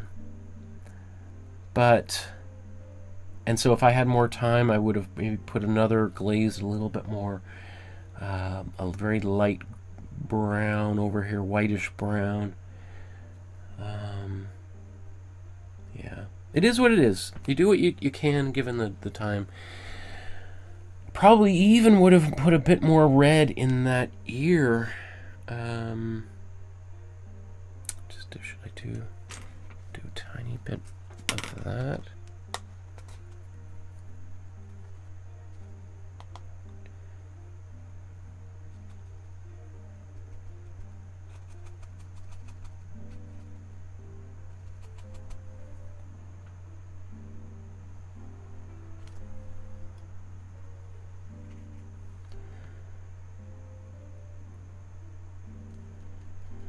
And the reason is because her ear is being illuminated from behind, and so it's going to appear more red. And there's kind of a saying in painting that you pretty much can't make an ear, you pretty much can't put enough red on an ear, because they are, that's just how they are. Anyway, I gotta run. Let's zoom back out one last time, and I did a few little minor alterations here.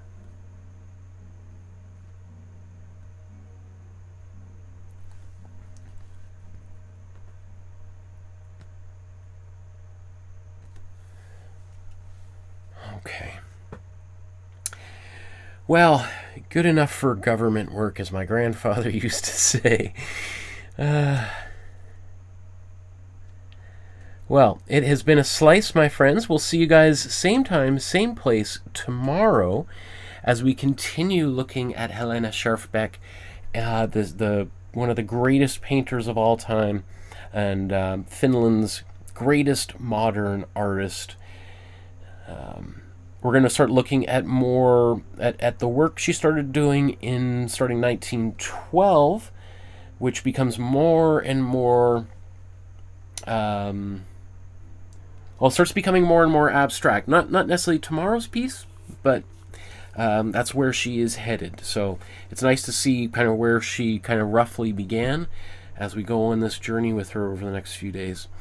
Thank you, everyone. We'll see you guys in tomorrow. Thank you so much for painting and drawing along and keeping me company. Just remember that the more art you're making and looking at, the more you're helping to introduce positive energy into the world. Being productive and creative is how we counter all the negative, destructive ideas and physical violence in our world. So thank you for making this world a safer place for people like myself and my daughter. Speaking of which, I gotta run and go get her. Have a wonderful afternoon, everybody. We'll see you again soon. Good night, good afternoon, wherever you are.